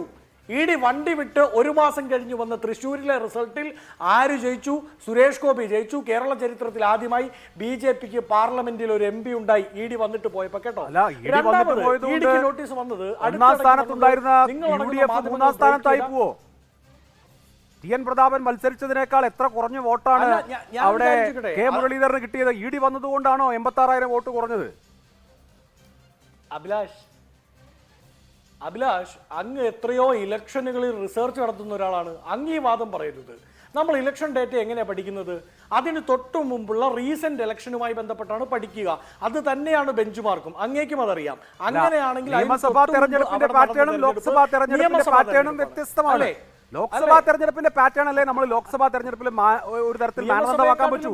അങ്ങനെ നോക്കിക്കഴിഞ്ഞാൽ ലോക്സഭാ തെരഞ്ഞെടുപ്പിനെ അപേക്ഷിച്ച് തൊട്ടു മുമ്പ് നടന്ന ലോക്സഭാ തെരഞ്ഞെടുപ്പിനെ അപേക്ഷിച്ച് എത്ര വോട്ടാണ് കുറഞ്ഞത് യു ഡി എഫിന്റെ സ്ഥാനാർത്ഥിക്ക്? 1ാം സ്ഥാനത്ത് നിന്ന് 3ാം സ്ഥാനത്തേക്ക് പോയില്ലേ? അത് ഇ ഡി വന്നതുകൊണ്ടാണോ? നമ്മൾ ഇലക്ഷനെ അങ്ങനെ കാണുന്നതിൽ വല്ല കാര്യമുണ്ടോ? ശ്രീ അഭിലാഷ് മോഹൻ ഒരിക്കലുമല്ല 5 വർഷം കൊണ്ട് അവിടെ ഒഴുകിയ വെള്ളമാണോ അതിന് തൊട്ടു മുമ്പ് നടന്ന 1.5 വർഷം മുമ്പ് അല്ല 1.25 വർഷം മുമ്പ് നടന്ന തെരഞ്ഞെടുപ്പിൽ ഒഴുകിപ്പോയത്? അപ്പം നമുക്ക് റീസെന്റ് തെരഞ്ഞെടുപ്പ് ഏതാണോ അത് തന്നെയാണ് എല്ലാ ഇലക്ഷൻ ഡേറ്റ സ്ട്രാറ്റജിസ്റ്റുകളും ബെഞ്ച് മാർക്കായി എടുക്കുന്നത്. എനിക്കും അത് എടുക്കാൻ പറ്റൂ. അത് തന്നെയാണ് യാഥാർത്ഥ്യം. അങ്ങനെ നോക്കിയാൽ 1,58,000 വോട്ട് നഷ്ടപ്പെട്ടത് ഞങ്ങൾക്കല്ല, അത് LDF-നാണ്. അതെവിടെ നിന്നാണ് അവർ ഉത്തരം പറയട്ടെ. അപ്പോൾ ഞങ്ങളുടെ ഉത്തരം ഞങ്ങൾ പറയാം. രണ്ടാമത് ED നോട്ടീസ് വന്നത് മുഖ്യമന്ത്രിയുടെ മകനാണ്. മുഖ്യമന്ത്രിയുടെ മകൻ നോട്ടീസ് വന്നില്ലെന്ന് മുഖ്യമന്ത്രിയുടെ മകൻ പറയുന്നു. ED പറയുന്നു അങ്ങനെ അയച്ചിട്ടില്ലെന്ന് പറഞ്ഞു. എന്തായാലും ആ നോട്ടീസ് വന്ന് 2 ദിവസം കഴിഞ്ഞപ്പോൾ നവംബർ മാസം 9-ാം തീയതി അതുവരെ മടിച്ചു നിന്ന കേരളം PM ശ്രീയിൽ ഒപ്പിട്ടു. ഇന്ന് ലോക്സഭയിൽ ചോദിച്ചിട്ടുണ്ട് PM ശ്രീയിൽ നിന്ന് പിന്മാറാൻ പറ്റുമോ ഇല്ലയോ എന്ന്. കൃത്യമായ ഒരു ഉത്തരം പറയാൻ കേന്ദ്രത്തിന് പറ്റിയില്ല. എന്തുകൊണ്ടാ? സെറ്റിൽമെന്റ് ആണ് അഭിലാഷ്. രണ്ടാമത് ഇപ്പൊ 3ാമത് നോട്ടീസ് വന്നിരിക്കുന്നത് ഇതാ ഈ വിഷയവുമായി ബന്ധപ്പെട്ടാണ്. അതും ഒരു ഇലക്ഷൻ സമയത്താണ്. കേന്ദ്രത്തിന് എന്തെങ്കിലും കേരളത്തിൽ നിന്ന് ഇവിടുത്തെ ഇടതുപക്ഷ സർക്കാരിൽ നിന്ന് സാധിച്ചെടുക്കാനുണ്ടോ? അപ്പോഴൊക്കെ ഇവരെന്ത് ചെയ്യും? ഓരോ നോട്ടീസ് അയക്കും. ആ നോട്ടീസിന്റെ പിറ്റേന്ന് കേന്ദ്രത്തിന്റെ മുമ്പിൽ കുനിഞ്ഞ് വളഞ്ഞ് നിവർന്ന് അവരെന്താണോ ആവശ്യപ്പെട്ടത്, അവരെന്താണോ പറഞ്ഞത് അത് അതേപടി ചെയ്തു കൊടുക്കുന്ന കേരളത്തെ നമ്മൾ കണ്ടു. ഇനി ഒരു കാര്യം കൂടി, മസാല ബോണ്ടുമായി ബന്ധപ്പെട്ട് ഈ രീതിയിലേ അല്ല EDക്ക് വളരെ കൃത്യമായി ആത്മാർത്ഥതയുണ്ടെങ്കിൽ നോട്ടീസ് അയക്കേണ്ടത്. മസാല ബോണ്ടിലെ ഏറ്റവും പ്രധാനപ്പെട്ട വിഷയം എന്താണെന്ന് അറിയാമോ? മസാല ബോണ്ടിൽ ഇൻട്രസ്റ്റ് റേറ്റ് ആണ് പ്രശ്നം. എന്തുകൊണ്ടാണെന്ന് നേരത്തെ തോമസ് ഐസക് പറഞ്ഞപ്പോൾ അദ്ദേഹം സ്പെഷ്യൽ ഗസ്റ്റ് ആയതുകൊണ്ടാണ് ഞാൻ ഇടപെടാതിരുന്നത്. ഐസക് പറഞ്ഞു ആ സമയത്ത് സമാനമായ കമ്പനികൾ മസാല ബോണ്ട് ഇഷ്യൂ ചെയ്ത് ഇതിൽ കൂടുതൽ പലിശയ്ക്കാണ് എന്ന്. ഞാനൊരു ക്രോണോളജി പറയാം. HDFC ലണ്ടൻ സ്റ്റോക്ക് എക്സ്ചേഞ്ചിൽ നിന്ന് മസാല ബോണ്ട് വഴി പണം കണ്ടെത്തുന്നത് 2018-ലാണ്. 8.3% അഭിലാഷ് അതിന്റെ പലിശ. NTPC അങ്ങേക്ക് അറിയാമല്ലോ. NTPC 2018 കണ്ടെത്തുന്നത് 7.25-ന്. NHAI 7.3-ന്. യെസ് ബാങ്ക് കണ്ടെത്തുന്നത് 6%-നാണ്. അത് നമ്മൾ കിഫ്ബിയിലെ ബോണ്ട് ഇഷ്യൂ ചെയ്യുന്നതിന് കറക്റ്റ് 1 മാസം മുമ്പ് ലണ്ടൻ സ്റ്റോക്ക് എക്സ്ചേഞ്ചിൽ മസാല ബോണ്ടിൽ നിന്ന് പണം കണ്ടെത്തിയവരാണ്. ഇനി കിഫ്ബി ആവട്ടെ 9.72%-ന്. നോക്കൂ, ഐസക് പറഞ്ഞത് എന്തൊരു പച്ച നുണയാണ്. ഐസക് പറഞ്ഞതുമായി ബന്ധപ്പെട്ട് ഈ ക്രോണോളജി ഒന്ന് നോക്കൂ. ഈ കിഫ്ബി അവിടെ നിന്ന് പണം കണ്ടെത്താൻ വേണ്ടി ലണ്ടൻ സ്റ്റോക്ക് എക്സ്ചേഞ്ചിൽ പോകുന്നതിൻ്റെ 6 മാസ കാലയളവിൽ അവിടെ പോയി പണം കണ്ടെത്തിയ ഇന്ത്യൻ കമ്പനികളുടെ ഇൻട്രസ്റ്റ് റേറ്റ് ആണ് ഞാൻ പറഞ്ഞത്. അപ്പോൾ അത്രയും വലിയൊരു ഇൻട്രസ്റ്റ് ഗ്യാപ്പ് ഉണ്ടാക്കിക്കൊണ്ട് എന്തിനാണ് കേരളത്തിന്റെ പൊതുഖജനാവിന് നഷ്ടമുണ്ടാക്കി വെച്ചത് എന്ന് പ്രധാനപ്പെട്ട ചോദ്യമല്ലേ? ആ പ്രധാനപ്പെട്ട ചോദ്യത്തിന് ഇതുവരെ ഉത്തരം നൽകാൻ ഇവർക്ക് സാധിച്ചിട്ടില്ല. അപ്പൊ EDക്ക് എന്തെങ്കിലും ഒരു ആത്മാർത്ഥത ഈ കേസിൽ ഉണ്ടായിരുന്നെങ്കിൽ ഈ പറയുന്ന ഇൻട്രസ്റ്റ് ഗ്യാപ്പിലൂടെ പബ്ലിക് എക്സ്ചെക്കറിനുണ്ടായ നഷ്ടം, ആ നഷ്ടം ലാവ്ലിന് 20-25% ഷെയർ ഹോൾഡിംഗ് ഉള്ള കമ്പനിക്ക് വേണ്ടി എന്തെങ്കിലും അഴിമതിയുടെ പുറത്തോ സെറ്റിൽമെന്റിന്റെ പുറത്തോ നടത്തിയതാണ് എന്ന് ഞങ്ങൾക്ക് സംശയമുണ്ട്. മണി ലോണ്ടറിംഗും അതുപോലെ തന്നെ ഫെമ വയലേഷനുമാണ്. പക്ഷേ ഈ ഫെമ വയലേഷൻ എങ്ങനെ നിലനിൽക്കും എന്നുള്ള ചോദ്യമുണ്ട്. അവിടെ BJPയുടെ പ്രതിനിധി ശ്രീ നന്ദു, എന്താണ് ഈ നോട്ടീസ് കൊണ്ട് ഉദ്ദേശിക്കുന്നത്? ഒന്ന്, ഇത് ഒരു സമൻസ് അല്ല. മുഖ്യമന്ത്രിയോ മുൻ ധനമന്ത്രിയോ ഒന്നും ഹാജരാവേണ്ട, മറിച്ച് അവരുടെ ചാർട്ടേഡ് അക്കൗണ്ടന്റ് കണക്കുകൾ അല്ലെങ്കിൽ കാര്യങ്ങൾ അവിടെ ബോധിപ്പിച്ച് അഡ്ജൂഡിക്കേറ്റിംഗ് അതോറിറ്റിക്ക് മുമ്പിൽ അത് അറിയിച്ചാൽ മാത്രം മതി. അത് അറിയിക്കാനാണ് സാധ്യത. അറിയിക്കുമോ ഇല്ലയോ എന്ന് മുഖ്യമന്ത്രി വന്ന ശേഷം തീരുമാനിക്കാമെന്നാണ് നേരത്തെ മുൻ ധനമന്ത്രി ഈ ചർച്ചയിൽ തന്നെ പറഞ്ഞത്. വായ്പ എടുത്ത പൈസയിൽ 466 കോടി രൂപ കൊണ്ട് വികസന പദ്ധതികൾക്ക് സ്ഥലമേറ്റെടുത്തു എന്നുള്ളത് ഏതെങ്കിലും തരത്തിൽ കുഴപ്പമുള്ളൊരു കാര്യമാണോ? അങ്ങനെയല്ല. ഇതിനകത്ത് വളരെ ലഘൂകരിക്കാൻ വേണ്ടിയിട്ടുള്ളൊരു പരിശ്രമം നടക്കുന്നുണ്ട്. ED കൃത്യമായിട്ട് EDയുടെ സ്റ്റേറ്റ്മെൻറ്റ് എന്താണെന്ന് ED കൃത്യമായി തന്നെ ജനങ്ങളുടെ മുൻപാകെ വെച്ചിട്ടുണ്ട്, പൊതുസമൂഹത്തിൻ്റെ മുൻപാകെ വെച്ചിട്ടുണ്ട്. അതിനകത്തൊരു വയലേഷൻ നടന്നിട്ടുണ്ട്. അത് അവർ പറയുമ്പോൾ അവർ കൃത്യമായി പറയുന്നുണ്ട്, ഞങ്ങൾ കിഫ്ബിയുടെ രേഖകൾ പരിശോധിച്ചതിൻ്റെ അടിസ്ഥാനത്തിലാണ് ഈ പറയുന്ന കാര്യങ്ങൾ ഞങ്ങൾ പറഞ്ഞിട്ടുള്ളത് എന്ന് അവർ കൃത്യമായി തന്നെ അഡ്രസ്സ് ചെയ്യുന്നുണ്ട്. പക്ഷേ എനിക്ക് ശ്രീ തോമസ് ഐസക് അദ്ദേഹം സംസാരിക്കുമ്പോൾ ഞാൻ നേരത്തെ പറഞ്ഞത് വളരെ സീനിയർ ആയിട്ടുള്ള ഒരു നേതാവ്, വളരെ എക്സ്പീരിയൻസ്ഡ് ആയിട്ടുള്ള ഒരാൾ നമ്മൾ ആ ചർച്ച കേട്ടുകൊണ്ടിരിക്കുമ്പോൾ ചില പോയിന്റ്സ് അദ്ദേഹം വളരെ വാലിഡേറ്റ് ആയിട്ടുള്ള ചില പോയിന്റ്സ് പറയും എന്ന് ഞാൻ പ്രതീക്ഷിച്ചിരുന്നു. ഈ വിഷയത്തെ ലഘൂകരിച്ച് കാണിക്കാൻ മാത്രമായിട്ടാണ് അദ്ദേഹം താങ്കൾ കൊടുത്ത മുഴുവൻ സമയത്തെ ഉപയോഗിച്ചത്. അദ്ദേഹം അതിനകത്ത് പറഞ്ഞതിൽ ഒരു തരത്തിലുള്ള വാലിഡേറ്റ് ആയിട്ടുള്ള പോയിന്റ്സ് ഞാൻ കണ്ടില്ല. താങ്കൾ കണ്ടിട്ടുണ്ടോ എന്ന് എനിക്ക് അറിയില്ല. പക്ഷേ അദ്ദേഹം പറഞ്ഞ ഒരിടത്തും എനിക്ക് അങ്ങനെ ഒരു വാലിഡേറ്റ് പോയിന്റ്സ് കാണാൻ വേണ്ടി സാധിച്ചില്ല. അദ്ദേഹം പറയാൻ ശ്രമിച്ചതെല്ലാം ഇത് ശുദ്ധ അസംബന്ധമാണ്, ഇതൊരു രാഷ്ട്രീയ കളിയാണ്, ഞങ്ങൾ രാഷ്ട്രീയമായി അല്ലാത്ത എന്താണ് നോട്ടീസിലുള്ളത്. അതായത് ഇത് വളരെ സ്പെസിഫിക് ആണ്. എന്താണ് ഇ ഡി കണ്ടെത്തുന്ന വയലേഷൻ? അത് ഫെമ വയലേഷൻ ആണ്. 2016 RBIയുടെ റെഗുലേഷൻ അനുസരിച്ച് ലാൻഡ് പർച്ചേസിന് ഈ വിദേശ വിപണിയിൽ നിന്നെടുക്കുന്ന കടം ഉപയോഗിക്കാൻ കഴിയില്ല എന്നുള്ളതാണ്. ഇവിടെ ലാൻഡ് പർച്ചേസ് അല്ല, ലാൻഡ് അക്യൂസിഷൻ ആണ് നടന്നിട്ടുള്ളത്. Right to fair compensation act ബാധകമാകുന്ന ലാൻഡ് അക്യൂസിഷൻ ആണ് നടന്നിട്ടുള്ളത്. അപ്പോൾ ഒരു ലാൻഡ് അക്യൂസിഷന് ഒരു സർക്കാരിന്റെ വികസന പദ്ധതികളെ എങ്ങനെയാണ് ഫെമ വയലേഷൻസിന്റെ പട്ടികയിൽ ഉൾപ്പെടുത്താൻ കഴിയും? അപ്പോൾ ഒന്നും നടക്കില്ല. അപ്പോൾ എന്തെങ്കിലും ഒരു സാധനം, എന്തെങ്കിലും ഒരു കടലാസ് എഴുതി അയച്ചേ പറ്റൂ എന്ന നിർബന്ധ ബുദ്ധി കൊണ്ട് എഴുതി അയച്ച കടലാസ് എന്നുള്ളതിനപ്പുറത്ത് എന്ത് സാങ്ക്ടിറ്റി ഉണ്ട് അതിന് എന്നുള്ളതാണ് പ്രശ്നം. ഇതിനകത്ത് താങ്കൾ മനസ്സിലാക്കേണ്ട ഒരു കാര്യം, ഞാനല്ല പൊതുസമൂഹം മുഴുവൻ ആകെ മനസ്സിലാക്കേണ്ട ഒരു കാര്യം, ഒരു ഗവൺമെന്റ് സംവിധാനം അല്ലെങ്കിൽ ഒരു ജുഡീഷ്യൽ സംവിധാനത്തിൽ പ്രവർത്തിക്കുന്ന ഈ പറയുന്ന ഇ ഡി എന്ന് പറയുന്ന സംവിധാനം, അവർ സ്വാഭാവികമായും ഈ കേസിലേക്ക് ഇത്തരത്തിലൊരു നോട്ടീസ് അയക്കുന്നതിന് മുൻപ് അല്ലെങ്കിൽ ഇത്തരത്തിലൊരു ഷോക്കോസ് അയക്കുന്നതിന് മുൻപ് സ്വാഭാവികമായിട്ടും അവരുടെ ലീഗൽ സൈഡിൽ നിന്ന് അവർക്ക് കിട്ടേണ്ടതായിട്ടുള്ള എല്ലാ അത് ചെയ്യുന്നതിന് വേണ്ടിയിട്ടുള്ള ഒരു അപ്രൂവൽ കിട്ടാതെ അവർ ചെയ്തില്ലല്ലോ. ട്രാക്ക് റെക്കോർഡ് പരിശോധിച്ചാൽ നമുക്ക് അങ്ങനെ കാണാൻ കഴിയില്ല. ഇതേ കേസിൽ നമ്മൾ മറ്റു കേസിലേക്കൊന്നും പോകണ്ട. വസന്ത് പറഞ്ഞ വളരെ സിമ്പിളായി ഇതേ കേസിൽ ഡോക്ടർ തോമസ് ഐസക്കിന് സമൻസ് അയച്ചു, നിരവധി തവണ അയച്ചു. തോമസ് ഐസക്ക് പോയില്ല. എൻഫോഴ്സ്മെന്റ് ഡയറക്ടറേറ്റ് സമൻസ് അയച്ചിട്ട് പോയില്ല. പകരം എന്ത് ചെയ്തു? ഹൈക്കോടതിയിൽ പോയി. അപ്പോൾ ഹൈക്കോടതി മുമ്പാകെ ഈ വിഷയം വന്നു. അപ്പോൾ ഹൈക്കോടതി എൻഫോഴ്സ്മെന്റ് ഡയറക്ടറേറ്റോട് ചോദിച്ചു എന്തിനാണ് ഇദ്ദേഹത്തെ സമൻ ചെയ്യുന്നത്, എന്തിനാണ് ഇദ്ദേഹം അക്കൗണ്ട് രേഖകളുമായി ഹാജരാകണം എന്ന് പറയുന്നത്, എന്തിനാണ്, നിങ്ങളുടെ കാര്യം എന്താണ്, റീസൺ എന്താണ് ചോദിച്ചു. എൻഫോഴ്സ്മെന്റ് ഡയറക്ടറേറ്റിന് ഹൈക്കോടതിയെ അത് ബോധിപ്പിക്കാൻ കഴിഞ്ഞില്ലെന്നേ.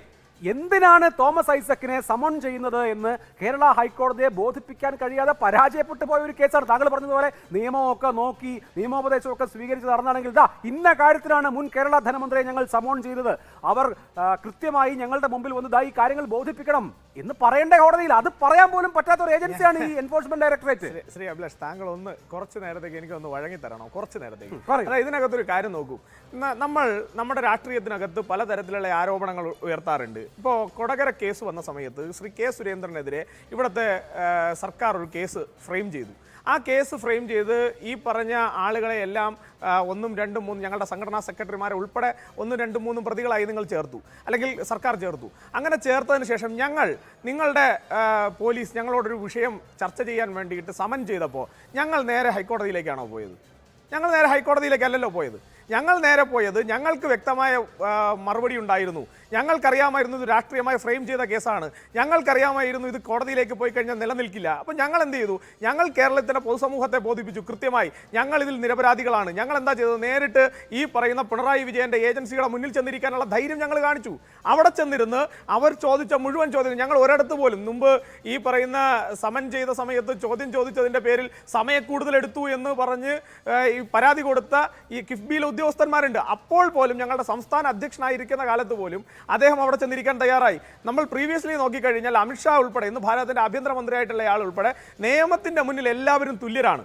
ഒരു ഏജൻസി നമ്മളെക്കുറിച്ച് ഒരു കാര്യത്തിൽ അവർക്ക് ആശങ്കയുണ്ട് എങ്കിൽ നമ്മൾ ആ ആശങ്ക പരിഹരിക്കാൻ പൊതുപ്രവർത്തകൻ എന്നുള്ള നിലയിൽ ഞങ്ങൾ ബാധ്യസ്ഥരാണ് എന്ന ബോധ്യത്തോടുകൂടി പ്രവർത്തിക്കാൻ സാധിച്ചില്ല എന്നുള്ളതാണ് ഞാൻ ഈ കാര്യത്തിൽ അദ്ദേഹം പറഞ്ഞിട്ടുള്ള കാര്യത്തിൽ ഞാൻ താങ്കളോട് പറഞ്ഞത്. അദ്ദേഹം പറഞ്ഞതിൽ വാലിഡേറ്റ് ആയി ഒന്നും ഇല്ല എന്ന് എനിക്ക് പറയേണ്ടി വന്ന കാര്യം. Shri Abhilash, let me complete. അതിനകത്ത് അങ്ങനെ പോയില്ല എന്നുള്ളതൊന്ന്. എന്തിനാണ് അദ്ദേഹം കോടതിയിലേക്ക് പോയത്? അദ്ദേഹം കോടതിയിലേക്ക് പോയിട്ട് അദ്ദേഹം ആ കോടതിയിൽ സമർപ്പിക്കുന്ന സത്യവാങ്മൂലത്തിൽ അദ്ദേഹം പറയുന്നത് ക്യാബിനറ്റ് ഡിസിഷന്റെ അടിസ്ഥാനത്തിലാണ് ഈ പറഞ്ഞ തീരുമാനം ഞങ്ങൾ എടുത്തിട്ടുള്ളത്. ക്യാബിനറ്റ് ഡിസിഷന്റെ ഭാഗമായിട്ടാണ് കിഫ്ബി മസാല ബോണ്ടിന് വേണ്ടിയിട്ടുള്ള കാര്യങ്ങളുമായി മുന്നോട്ട് പോയത്. ആ ചോദ്യത്തിന്റെ ഉത്തരമാണ് ഇന്ന് ഇ ഡി അയച്ചിട്ടുള്ള ഈ ഷോക്കോസിനകത്തുള്ളത്. എന്തുകൊണ്ട് നിങ്ങൾ ചോദിച്ചില്ലേ മുഖ്യമന്ത്രി എന്തുകൊണ്ട് സമൻ ചെയ്തു, അല്ലെങ്കിൽ മുഖ്യമന്ത്രിക്ക് എന്തുകൊണ്ട് ഷോക്കോസ് നോട്ടീസ് വന്നു? ഈ പറയുന്ന ഇദ്ദേഹത്തിനോട് ചോദിക്കേണ്ട പല ചോദ്യങ്ങളും ഇദ്ദേഹം ആ പറഞ്ഞ കോടതി മുൻപാകെ സമർപ്പിച്ചിട്ടുള്ള സത്യവാങ്മൂലത്തിനകത്തുണ്ട്. എന്തിനാണ് എന്നെ വിളിക്കുന്നത്? ഞാൻ പറഞ്ഞോട്ടെ,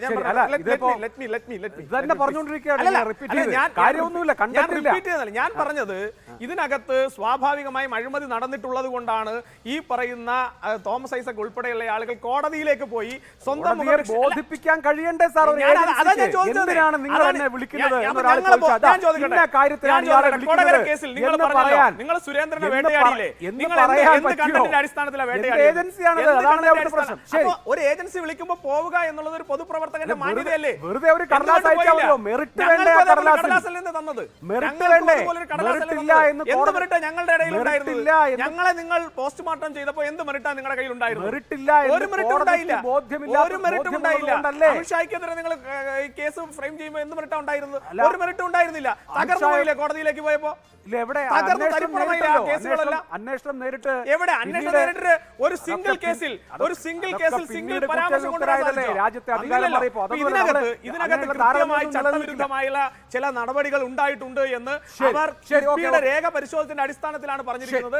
അത് അവർ തന്നെ കൃത്യമായി സമൂഹത്തിന്റെ മുൻപിൽ വിശദീകരിച്ചിട്ടുണ്ട്. ശരി ശരി okay. Shri M Prakashan master, ഇവിടെ ഇപ്പോ സർക്കാരിനെ സംബന്ധിച്ച് ഒരു തെരഞ്ഞെടുപ്പ് കാലത്ത് വീണ്ടും ED വന്നിരിക്കുന്നു, മുഖ്യമന്ത്രിയുടെ വീട്ടുപടക്കിലേക്ക് വീണ്ടും ED വന്നിരിക്കുന്നു എന്നുള്ളതാണ് സ്ഥിതിവിശേഷം. മുഖ്യമന്ത്രി ഹാജരാവേണ്ട, അതൊക്കെ ശരി തന്നെ. പക്ഷേ മുഖ്യമന്ത്രിക്ക് കേരള CM-ന് കിഫ്ബി ചെയർമാൻ എന്നുള്ള നിലയിൽ ഒരു വിശദീകരണം നൽകേണ്ടി വരികയാണ്. ഷോക്കോസിന് മറുപടി നൽകേണ്ടി വരികയാണ് എൻഫോഴ്സ്മെന്റ് ഡയറക്ടറേറ്റിന്റെ അഡ്ജൂഡിക്കേറ്റിംഗ് കമ്മിറ്റിക്ക് മുമ്പിൽ.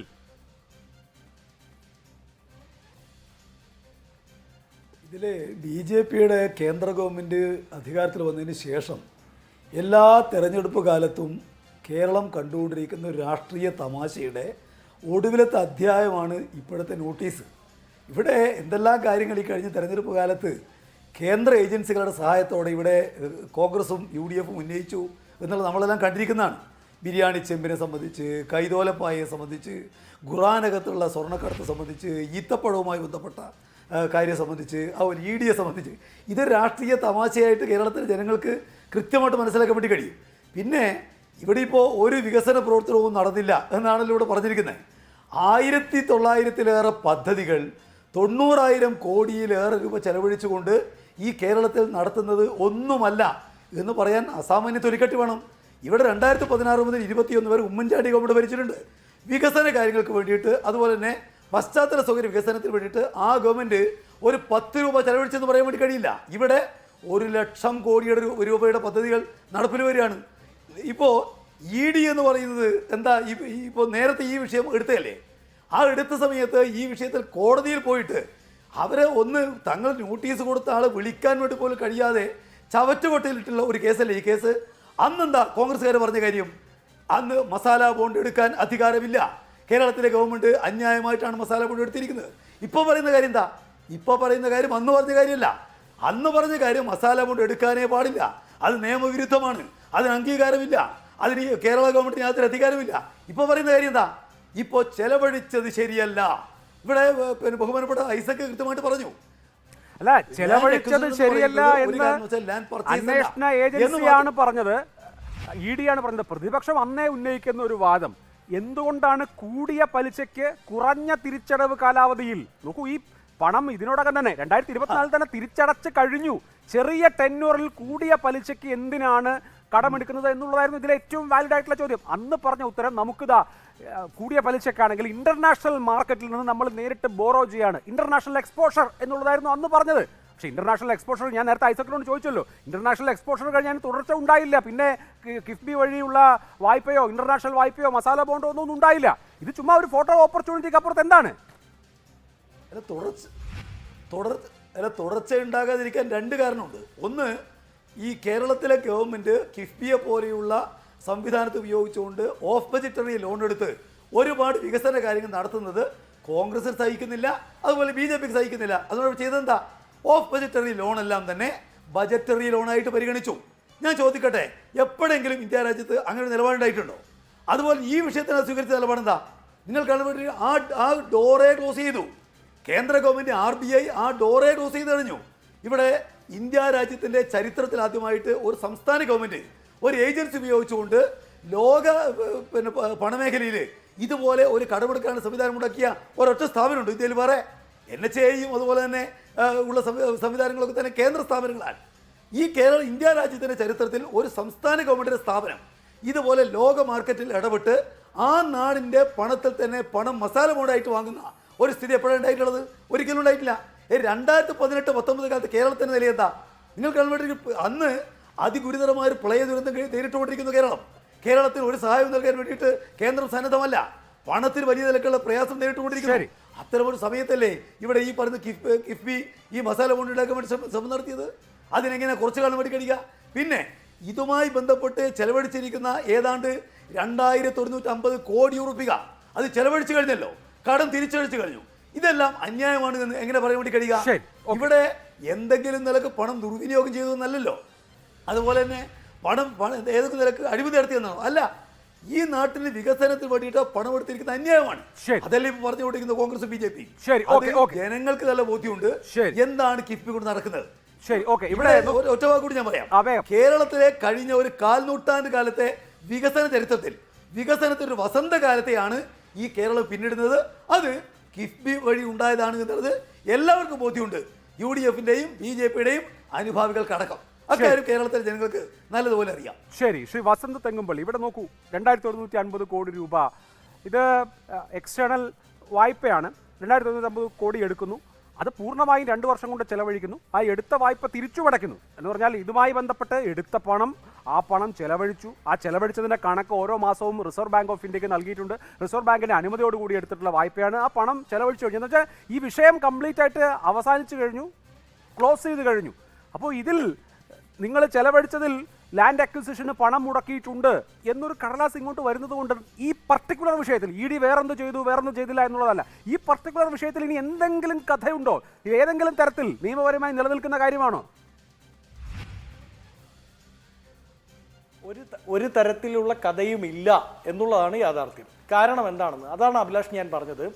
EDക്ക് ഈ വിഷയത്തിൽ പിടിക്കാൻ പറ്റുമായിരുന്ന, ED എന്ന് പറയുന്ന പരുന്തിന് കൊത്താൻ പറ്റുമായിരുന്ന ഒരുപാട് എല്ലിൻ കഷണങ്ങൾ ഉണ്ടായിട്ടും അവർ വളരെ ഈസിയായി സർക്കാരിന് കോടതിയിൽ പോയാൽ വളരെ ഈസിയായി സർക്കാരിന് തടി തപ്പാൻ പറ്റുന്ന ഒരു വിഷയത്തിൽ തൂങ്ങി നോട്ടീസ് അയച്ചത് ഈ ഇലക്ഷൻ സമയത്ത് ഞങ്ങളിതാ BJP-യുമായി വലിയ സ്റ്റണ്ടിലാണ് കേട്ടോ. BJP-യുടെ ഗവൺമെൻറ് ഉണ്ടല്ലോ, കേന്ദ്ര ഗവൺമെൻറ്, ഏത് ഫാസിസ്റ്റ് ഗവൺമെൻറ്, ആ ഗവൺമെൻറ്റിനെതിരായി ഞങ്ങളാണ് കേട്ടോ പോരാട്ടം നടത്തുന്നത് എന്ന് പറയുന്ന ഒരു ചക്കളത്തി പോരാട്ടം നടത്താനുള്ള അവസരം പിണറായി വിജയൻ ഉണ്ടാക്കി കൊടുക്കാൻ വേണ്ടിയാണ്.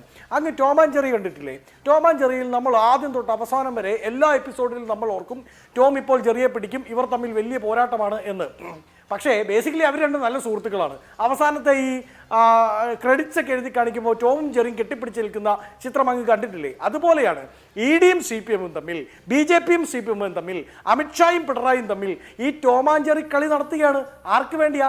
കണ്ടിരിക്കുന്ന പ്രേക്ഷകനോർക്കും അയ്യോ ടോമും ജെറിയും തമ്മിൽ ഭയങ്കര പോരാട്ടമാണ്, ഈ ടോം രക്ഷപ്പെടണേ അല്ലെങ്കിൽ ഒരു സൈഡിൽ ജെറി രക്ഷപ്പെടണേ എന്ന് ആഗ്രഹിക്കും. ഇനി പ്രകാശ് മാസ്റ്ററിന് ചില ഉത്തരങ്ങൾ കൊടുക്കണം, ഇല്ലെങ്കിൽ ഈ പറയുന്ന പ്രേക്ഷകർ തെറ്റിദ്ധരിച്ചു പോകും. ഇവർ പറയുന്നത് കിഫ്ബിയിലൂടെ 900 കോടി രൂപയുടെ അടിസ്ഥാന വികസനം നടത്തി. ഉമ്മൻചാണ്ടിയുടെ കാലത്ത് 1 രൂപയുടെ നടത്തിയില്ല എന്നാണ് പ്രകാശൻ മാസ്റ്റർ പറഞ്ഞത്. 90,000 എത്രയാണ്? 90,000. ആയിക്കോട്ടെ, സമ്മതിച്ചെന്നേ. 90,000 കോടി കിഫ്ബി. ആ സമ്മതിച്ചു പ്രകാശൻ മാസ്റ്ററെ. 90,000 കോടിയിൽ നിങ്ങളുടെ കിഫ്ബി തന്നെ തരുന്ന കണക്ക് പ്രകാരം കഴിഞ്ഞ വർഷം 1000 കോടിയുടെ നഷ്ടമാണ് കിഫ്ബി രേഖപ്പെടുത്തിയിരിക്കുന്നത് കേട്ടോ. 1000 കോടിക്ക് അടുത്ത് 984 കോടി രൂപയുടെ നഷ്ടം. ഇനി ഉമ്മൻചാണ്ടിയുടെ കാലത്ത് ഒന്നുമേ ചെയ്തില്ല എന്ന് പറഞ്ഞാൽ ശരിയാണ്. കിഫ്ബി ത്രൂ ഒന്നുമേ ചെയ്തില്ല. അതാണ് ഞാൻ പറഞ്ഞത്. ഈ കിഫ്ബിയുടെ വരുമാനം എന്താണ് എന്ന് കിഫ്ബിയുടെ വെബ്സൈറ്റ് പറയുന്നുണ്ട്. ഒന്ന് motor vehicle tax and petroleum cess. അത് സ്വാഭാവികമായും പൊതു ബഡ്ജറ്റിലേക്ക് പോകേണ്ട പൈസയാണ്. ആ പൈസ എടുത്താണ് ഇവർ ഇത് തിരിച്ചടച്ചത്. നേരത്തെ അഭിലാഷ് അടക്കം പറഞ്ഞല്ലോ, ഇത് തിരിച്ചടച്ചത് വലിയ മേന്മയായി നമുക്ക് കാണാൻ പറ്റില്ല. എവിടെ നിന്നാണ് തിരിച്ചടിച്ചത്? നമ്മുടെ ഈ ചർച്ചയിൽ പങ്കെടുത്തുകൊണ്ടിരുന്ന ഡോക്ടർ തോമസ് ഐസക് നിയമസഭയിൽ തന്നെ പറഞ്ഞിട്ടുണ്ട്, കിഫ്ബിയെ സ്വയം പര്യാപ്തയാക്കും, കിഫ്ബിയിൽ നിന്ന് പണം വരും, ആ പണം എടുത്ത് കിഫ്ബി എടുത്ത കടങ്ങൾ തിരിച്ചടയ്ക്കുന്ന ഗതി ഉണ്ടാകും എന്നാണ് പറഞ്ഞത്. എന്നാൽ ഈ 900 കോടി രൂപ 1000 കോടി രൂപയുടെ കടമുള്ള കിഫ്ബി എവിടെ നിന്നാണ് പൈസ തിരിച്ചടയ്ക്കാൻ പറ്റുക? ഇനി കിഫ്ബിക്ക് സ്വയം പര്യാപ്തത അവർ നടത്തിയ പ്രൊജക്ടുകളിൽ നിന്ന് ഫണ്ട് സമാഹരിക്കാൻ സാധിച്ചിട്ടുണ്ടോ? ഇല്ല. ഒന്ന് മോട്ടോർ വെഹിക്കിൾ ടാക്സ്, അതായത് ഞാനും അഭിലാഷ് കഴിഞ്ഞ ദിവസമാണ് ഒരു കാർ മേടിച്ചതെന്ന് ഞാൻ കാണുകയുണ്ടായി. അഭിനന്ദനങ്ങൾ. അങ്ങ് ആ കാർ മേടിച്ചപ്പോഴുണ്ടല്ലോ കിഫ്ബിയിലേക്ക് ടാക്സ് കൊടുത്തിട്ടുണ്ട്. അത് സ്വാഭാവികമായും പൊതു ബഡ്ജറ്റിലേക്ക് വരേണ്ടതാണ്. ഞാൻ മേടിക്കുമ്പോഴും അത് കൊടുക്കുന്നുണ്ട്. ആ പൊതു ബഡ്ജറ്റിൽ വരേണ്ട പണം കിഫ്ബിയിലൂടെ പൊതു ബഡ്ജറ്റിലേക്ക് കൊണ്ടുപോവുകയാണ്. പൊതു ബഡ്ജറ്റിലൂടെ പ്രഖ്യാപിക്കേണ്ട പദ്ധതികളെ കിഫ്ബിയിലൂടെ പ്രഖ്യാപിക്കുകയാണ്. ഇപ്പം അങ്ങ് പറഞ്ഞ നേരത്തെ കാഞ്ഞിരപ്പള്ളി ബൈപ്പാസ് തന്നെ എടുക്കൂ. അത് വളരെ കാലമായിട്ടുള്ള അവിടുത്തെ ജനതയുടെ ആവശ്യമാണ്. അവിടെ ഒരു MLA ഉണ്ടായിട്ട് ഇതുവരെ അത് നടന്നിട്ടില്ല. പക്ഷേ അത് കിഫ്ബി ഇല്ലെങ്കിൽ എതുവഴിയാണ് പ്രഖ്യാപിക്കുക പൊതു ബഡ്ജറ്റിലൂടെയാണ്. അതിനുവേണ്ട പണം കണ്ടെത്തുന്നത് എവിടെയാണ്? ഞാൻ ഈ പറഞ്ഞ motor vehicle tax, government contribution and other funding methods, ഇതാണ് കിഫ്ബിയുടെ വെബ്സൈറ്റ് പറയുന്നത്. ഈ പൈസ എല്ലാം അല്ലെങ്കിൽ തന്നെയും സർക്കാർ കണ്ടെത്തി നടത്തേണ്ട പ്രൊജക്ടുകളുടെ ഭാഗമാണ്. അതുകൊണ്ട് കിഫ്ബി എന്ന് പറയുന്നത് ഒരു നിഴൽ ചിത്രം മാത്രമാണ്. ആ നിഴൽ ചിത്രത്തെ എന്തിനാണ് കൊണ്ടുവന്നത് എന്ന് ചോദിച്ചാൽ, ഞങ്ങളൊരു കിഫ്ബിയെ കൊണ്ടുവന്നേ, ആ കിഫ്ബിയിലൂടെ ഞങ്ങൾ ഇതൊക്കെ ചെയ്തേ എന്ന് പറഞ്ഞ് മേന്മ നടിക്കാൻ വേണ്ടിയാണ്. ആ വകയിലൂടെ ഇവരുടെ പഴയ സുഹൃത്തുക്കൾ എസൻസി ലാബിൽ അടക്കമുള്ളവരെ കൊണ്ടുവന്ന് 1500 കോടി രൂപയുടെ പലിശ അവർക്ക് കൊടുത്തതിലെ തിരിമറിയാണ് കണ്ടുപിടിക്കേണ്ടത്. ഒരു 10 സെക്കൻഡ് പക്ഷേ 10 സെക്കൻഡ്. ഈ കിഫ്ബിയിലൂടെ ഇവർ നടത്തിയ പ്രൊജക്ടുകളുടെ കാര്യം പറഞ്ഞല്ലോ. സമാന സമയത്ത് നടത്തിയ കേരളത്തിൽ നടന്ന വൻകിട പ്രൊജക്ടുകൾ 2 ഞാൻ ചൂണ്ടിക്കാണിക്കാം. ഒന്ന് കൊച്ചി മെട്രോയ്ക്ക് നമ്മൾ പൈസ കണ്ടെത്തി, അതായത് ഉമ്മൻചാണ്ടി ഗവൺമെന്റ് കേരളവും പൈസ കണ്ടെത്തി. KSW ആണ് കേട്ടോ കടം കൊടുത്തത്. 1.35% പലിശ. 2 വാട്ടർ മെട്രോ ഇവർ കൂടിയുള്ള പ്രൊജക്റ്റാണ്. അതിന് ADF ആണ് പണം കൊടുത്തത്. 1.25% പലിശ. നോക്കൂ, കേരളത്തിൽ നിന്നല്ല, ഇന്ത്യയിൽ തന്നെ 10% പലിശക്കെടുത്ത് ഒരു സർക്കാരും ഒരു പദ്ധതിയും നടത്തിയിട്ടില്ല. അപ്പോൾ ഈ പലിശയുടെ ഗ്യാപ്പ്, ആ ഇൻട്രസ്റ്റ് ഗ്യാപ്പ് ലാവിനും ഇവരും തമ്മിലുള്ള കമ്മീഷൻ ബിസിനസ് ആണ്. ആ അഴിമതിയാണ് അന്വേഷിക്കേണ്ടത്. ശരി, ഉയർന്ന പലിശ എന്നുള്ളതാണ് നേരത്തെയും ഇപ്പോഴും പ്രതിപക്ഷം ഉന്നയിക്കുന്ന ഒരു പ്രധാനപ്പെട്ട കാര്യം. കൊച്ചി മെട്രോ പോലെയുള്ള വൻകിട പദ്ധതികൾ SPV രൂപീകരിച്ച് വായ്പ എടുക്കുന്ന മോഡൽ ഈ കുഞ്ഞു പദ്ധതികൾക്ക് അതേപോലെ ബാധകമാവില്ല. അങ്ങനെ ഒരു പ്രശ്നം കൂടിയുണ്ട്. ഞാൻ BJPയിലേക്ക് വന്നാൽ ശ്രീ നന്ദു, ഇവിടിപ്പോൾ നേരത്തെ ഈ ടോം ആൻഡ് ജെറി കഥ പറഞ്ഞല്ലോ. അപ്പോൾ EDക്ക് തെരഞ്ഞെടുപ്പാവുന്ന സമയത്ത് എന്തെങ്കിലും ഒരു നോട്ടീസ് അയച്ചേ പറ്റൂ. നേരത്തെ 2020 തദ്ദേശ തെരഞ്ഞെടുപ്പിൻ്റെ സമയത്ത്, 2021 നിയമസഭാ തെരഞ്ഞെടുപ്പിൻ്റെ സമയത്ത്, 2024 ലോക്സഭാ തെരഞ്ഞെടുപ്പിൻ്റെ സമയത്ത് ഇപ്പോൾ ഒരു നോട്ടീസ് വായിച്ചില്ലെങ്കിൽ ഞങ്ങൾ ഇനിയിപ്പോൾ ആരെങ്കിലും എന്തെങ്കിലും പറയുമോ എന്നൊക്കെ വിചാരിച്ചിട്ടുള്ള ഒരു നോട്ടീസ് അയക്കൽ പോലത്തെ ഒരു നോട്ടീസ് അയക്കലല്ലേ ഇത്? ഈ ചർച്ചയിൽ ഉടനീളം CPM ഒരു രാഷ്ട്രീയ പ്രചരണത്തിന് വേണ്ടിയിട്ടുള്ളൊരു അവസരമായിട്ട് ഉപയോഗിക്കുന്നുണ്ട്. രാഷ്ട്രീയ പ്രചരണമാക്കാൻ ശ്രമിക്കുന്നത് ഇങ്ങനെ പണം ചെലവഴിച്ചത് മുഴുവൻ BJPക്കാർ അതിനെയെല്ലാം കുറ്റം പറയുന്നു എന്നുള്ള നിലയിലാണ് ഇതിനെ രാഷ്ട്രീയമായി പ്രചരിപ്പിക്കുന്നത്. ഞാൻ ചോദിക്കട്ടെ, ഇദ്ദേഹം പറയുന്നത്, ശ്രീ പ്രകാശൻ മാസ്റ്റർ അദ്ദേഹം പറയുന്നത് കേട്ടോ, വളരെ മുതിർന്ന സീനിയറായിട്ടുള്ള ഒരു കാര്യകർത്താവാണ്. അദ്ദേഹം പറയുന്നത് കേട്ടാൽ തോന്നും ഇന്ത്യയിലെ മറ്റൊരു സംസ്ഥാനത്തും ഈ പറയുന്ന വികസനങ്ങളൊന്നും നടക്കുന്നില്ല. ആകെ കേരളത്തിൽ മാത്രമാണ് കിഫ്ബി ഉള്ളത് കൊണ്ടാണ് കേരളത്തിൽ വികസനം നടക്കുന്നത് എന്ന നിലയിലേക്കാണ് നേരത്തെ മുൻ മന്ത്രിയായിട്ടുള്ള ശ്രീ തോമസ് ഐസക്കും അതുപോലെ തന്നെ ശ്രീ പ്രകാശൻ മാസ്റ്ററും പറഞ്ഞുകൊണ്ടുവന്ന് എൻഡ് ചെയ്യാൻ വേണ്ടി ശ്രമിക്കുന്നത്. നിങ്ങൾ മനസ്സിലാക്കേണ്ടത് മറ്റെല്ലാ സംസ്ഥാനത്തും മാന്യമായ രീതിയിലുള്ള ഈ പറയുന്ന വികസനങ്ങൾ നടക്കുന്നുണ്ട്. എന്തിനു വേണ്ടിയിട്ടാണ് നേരത്തെ എല്ലാവരും സൂചിപ്പിച്ചതുപോലെ ഞങ്ങളും പല തവണ പറഞ്ഞ കാര്യമാണ്, എന്തിനാണ് അമിതമായ പലിശയ്ക്ക് നിങ്ങൾ ഇത്തരത്തിലുള്ള ഫണ്ടുകൾ റൈസ് ചെയ്തത്? ആ ഫണ്ടുകൾ റൈസ് ചെയ്തിട്ട് അതിൻ്റെ വിനിയോഗം നടത്തിയപ്പോൾ അവിടെയൊക്കെ CAG അടക്കം, സംസ്ഥാനത്തെ CAG അടക്കമുള്ള സ്ഥാപനങ്ങൾ ഉൾപ്പെടെ ഇതിൽ ആശങ്കകൾ പല ഘട്ടങ്ങളിൽ പ്രകടിപ്പിച്ചിട്ടുണ്ട്. അപ്പോൾ അത്തരം സാഹചര്യങ്ങൾ നിലനിൽക്കുമ്പോഴാണ് ഈ ചോദ്യം ചോദിക്കപ്പെടേണ്ടതും ചോദിക്കേണ്ട സാഹചര്യത്തിലേക്ക് പോകുന്നത്. ഇനി EDയുടെ നിയമപരമായിട്ടുള്ള എന്ത് പരിഗണനയുടെ ഭാഗമായിട്ടാണ് ED നോട്ടീസ് അയച്ചത് എന്നുള്ളത് ED ആണ് വിശദീകരിക്കേണ്ടത്. ED അത് വിശദീകരിച്ചിട്ടുണ്ട്. ഞങ്ങളെ സംബന്ധിച്ചിടത്തോളം EDയുടെ ചട്ടങ്ങളും നയങ്ങളും തീരുമാനിച്ചത് ഞങ്ങളല്ല. EDയുടെ ചട്ടങ്ങളും നയങ്ങളും തീരുമാനിച്ചിട്ടുള്ളത് അത് കോൺഗ്രസ് ഗവൺമെന്റ് ഇരുന്ന കാലത്ത്, കോൺഗ്രസിന്റെയും CPMന്റെയും കോalition പാർട്ട്നേഴ്സ് ആയിട്ട് ഒരുമിച്ചിരുന്ന കാലത്ത് അവർ തീരുമാനിച്ചിട്ടുള്ള നയങ്ങളിൽ തന്നെയാണ് അവർ ഇന്നും പോകുന്നത്. പക്ഷെ ഞങ്ങൾ ഒരു നയം തീരുമാനിച്ചിട്ടുണ്ട്. ഒരു നയാ പൈസ പോലും സാധാരണക്കാരൻ്റെതായിട്ടുള്ള ഒരു നയാ പൈസ പോലും ഇവിടെ നിന്നും മറ്റൊരാളുടെ കൈകളിലേക്ക് പോകാൻ പാടില്ല. അതിൽ കൃത്യമായി അത് രാഷ്ട്രീയം ഏതുമാകട്ടെ, അത് ഏത് പാർട്ടിയുമാകട്ടെ, ഏത് മുന്നണിയുമാകട്ടെ, അങ്ങനെ സാധാരണക്കാരൻ്റെ പണം അപഹരിച്ചു കൊണ്ടുപോകുന്ന ഏത് സംവിധാനത്തെയും അത് കയ്യാമം വയ്ക്കാൻ പൂർണ്ണമായ സ്വാതന്ത്ര്യം ഞങ്ങൾ EDക്ക് കൊടുത്തിട്ടുണ്ട്. അതിനപ്പുറത്ത് അവരുടെ ദൈനംദിന പ്രവർത്തനങ്ങൾ ഭാരതീയ ജനതാ പാർട്ടി എന്ന് പറയുന്ന പ്രസ്ഥാനത്തിന് യാതൊരു തരത്തിലുള്ള പങ്കുമില്ല. ഇനി ഒരു കാര്യം കൂടി ഞാൻ പറയാം. നേരത്തെ താങ്കൾ അദ്ദേഹത്തിനോട് ചോദിച്ചതാണ്, മുൻ മന്ത്രിയായിട്ടുള്ള ശ്രീ തോമസ് ഐസക്കിനോട് ചോദിച്ചത്, അതായത് പുറത്ത് നമുക്കൊരു എക്സ്പോഷർ കിട്ടാൻ വേണ്ടി, ആ എക്സ്പോഷർ കിട്ടാൻ വേണ്ടിയിട്ടാണ് നമ്മൾ ഈ പറയുന്ന മസാല ബോണ്ട് രൂപീകരിച്ചതും ലണ്ടൻ സ്റ്റോക്ക് മാർക്കറ്റിൽ നിന്ന് അത് വാങ്ങിയതും എന്നാണ് പറയുന്നത്, കൂടിയ പലിശയ്ക്ക്. ഇപ്പോൾ നേരത്തെ വസന്തൻ തെങ്ങുപള്ളി പറഞ്ഞതുകൊണ്ട് ഞാൻ ആ ഇൻട്രസ്റ്റ് റേറ്റുകളൊന്നും ഓർമ്മിപ്പിക്കുന്നില്ല.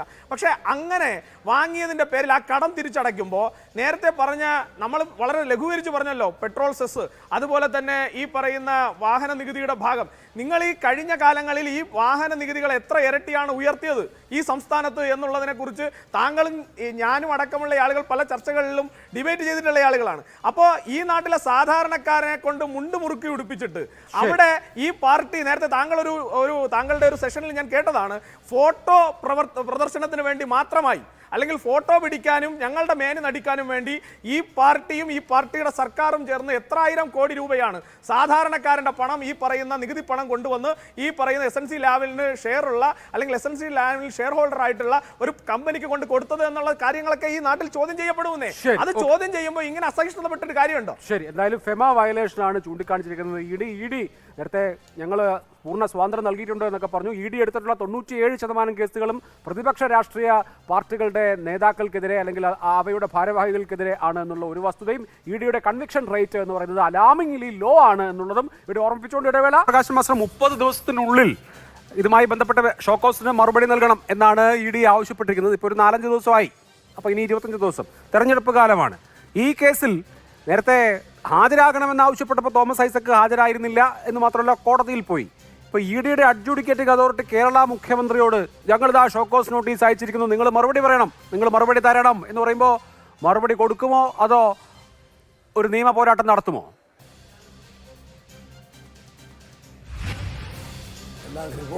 ഇതിപ്പോൾ ഒരു 10 ദിവസത്തേക്കുള്ള സംഗതിയാണല്ലോ ഇ ഡിയുടെ. ഡിസംബർ 13 ആകുമ്പോഴേക്ക് തെരഞ്ഞെടുപ്പ് കഴിയല്ലോ. ഇവിടെ പറഞ്ഞിരിക്കുന്ന ചില കാര്യങ്ങളിൽ ഒരു വ്യക്തത ഉണ്ടാക്കേണ്ടതുണ്ട്.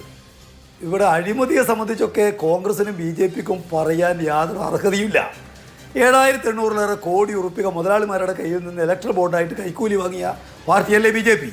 അത്രയൊന്നുമില്ലെങ്കിലും കുറച്ച് കോടി കുറഞ്ഞിട്ട് വാങ്ങിയ മറ്റൊരു പാർട്ടിയാണ് കോൺഗ്രസ്.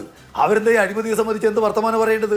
പിന്നെ ഇവിടെ നിങ്ങൾക്ക് കാണാൻ വേണ്ടി കഴിഞ്ഞ 20 കൊല്ലക്കാലം കൊണ്ട് ഈ കേരളത്തിലുണ്ടായിട്ടുള്ള വികസനം ഈ കഴിഞ്ഞ 10 കൊല്ലക്കാലം കൊണ്ട് മാത്രം ഈ കേരളത്തിലുണ്ടായി. ഇവിടെ ഞാൻ ചോദിക്കട്ടെ, കിഫ്ബിയുടെ ഇപ്പോൾ 2,150 കോടി ഉറുപ്പിക അധിക പലിശയാണെന്ന് നമുക്കോ? എന്താ കിഫ്ബി ചെയ്തുകൊണ്ടിരിക്കുന്ന വർക്ക്? എന്താ? ഇൻഫ്രാസ്ട്രക്ചർ ഡെവലപ്മെൻറ്റ് വേണ്ടി മാത്രമേ പണം കടമാങ്ങാറുള്ളൂ. ഇൻഫ്രാസ്ട്രക്ചർ ഡെവലപ്മെൻറ്റ് എന്ന് പറഞ്ഞാൽ പ്രധാനമായിട്ട് 2 കാര്യം വരും.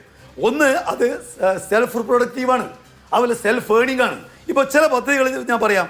തീരദേശ ഹൈവേ 3,267 കോടി, കെ ഫോൺ 1,516 കോടി, വൈദ്യുതി 5,200 കോടി, അതുപോലെ വ്യവസായ വികസനം ഏതാണ്ട് 1,600 കോടി. ഇതെല്ലാം പണം സ്വന്തമായിട്ട് ഉണ്ടാക്കുന്നതല്ലേ?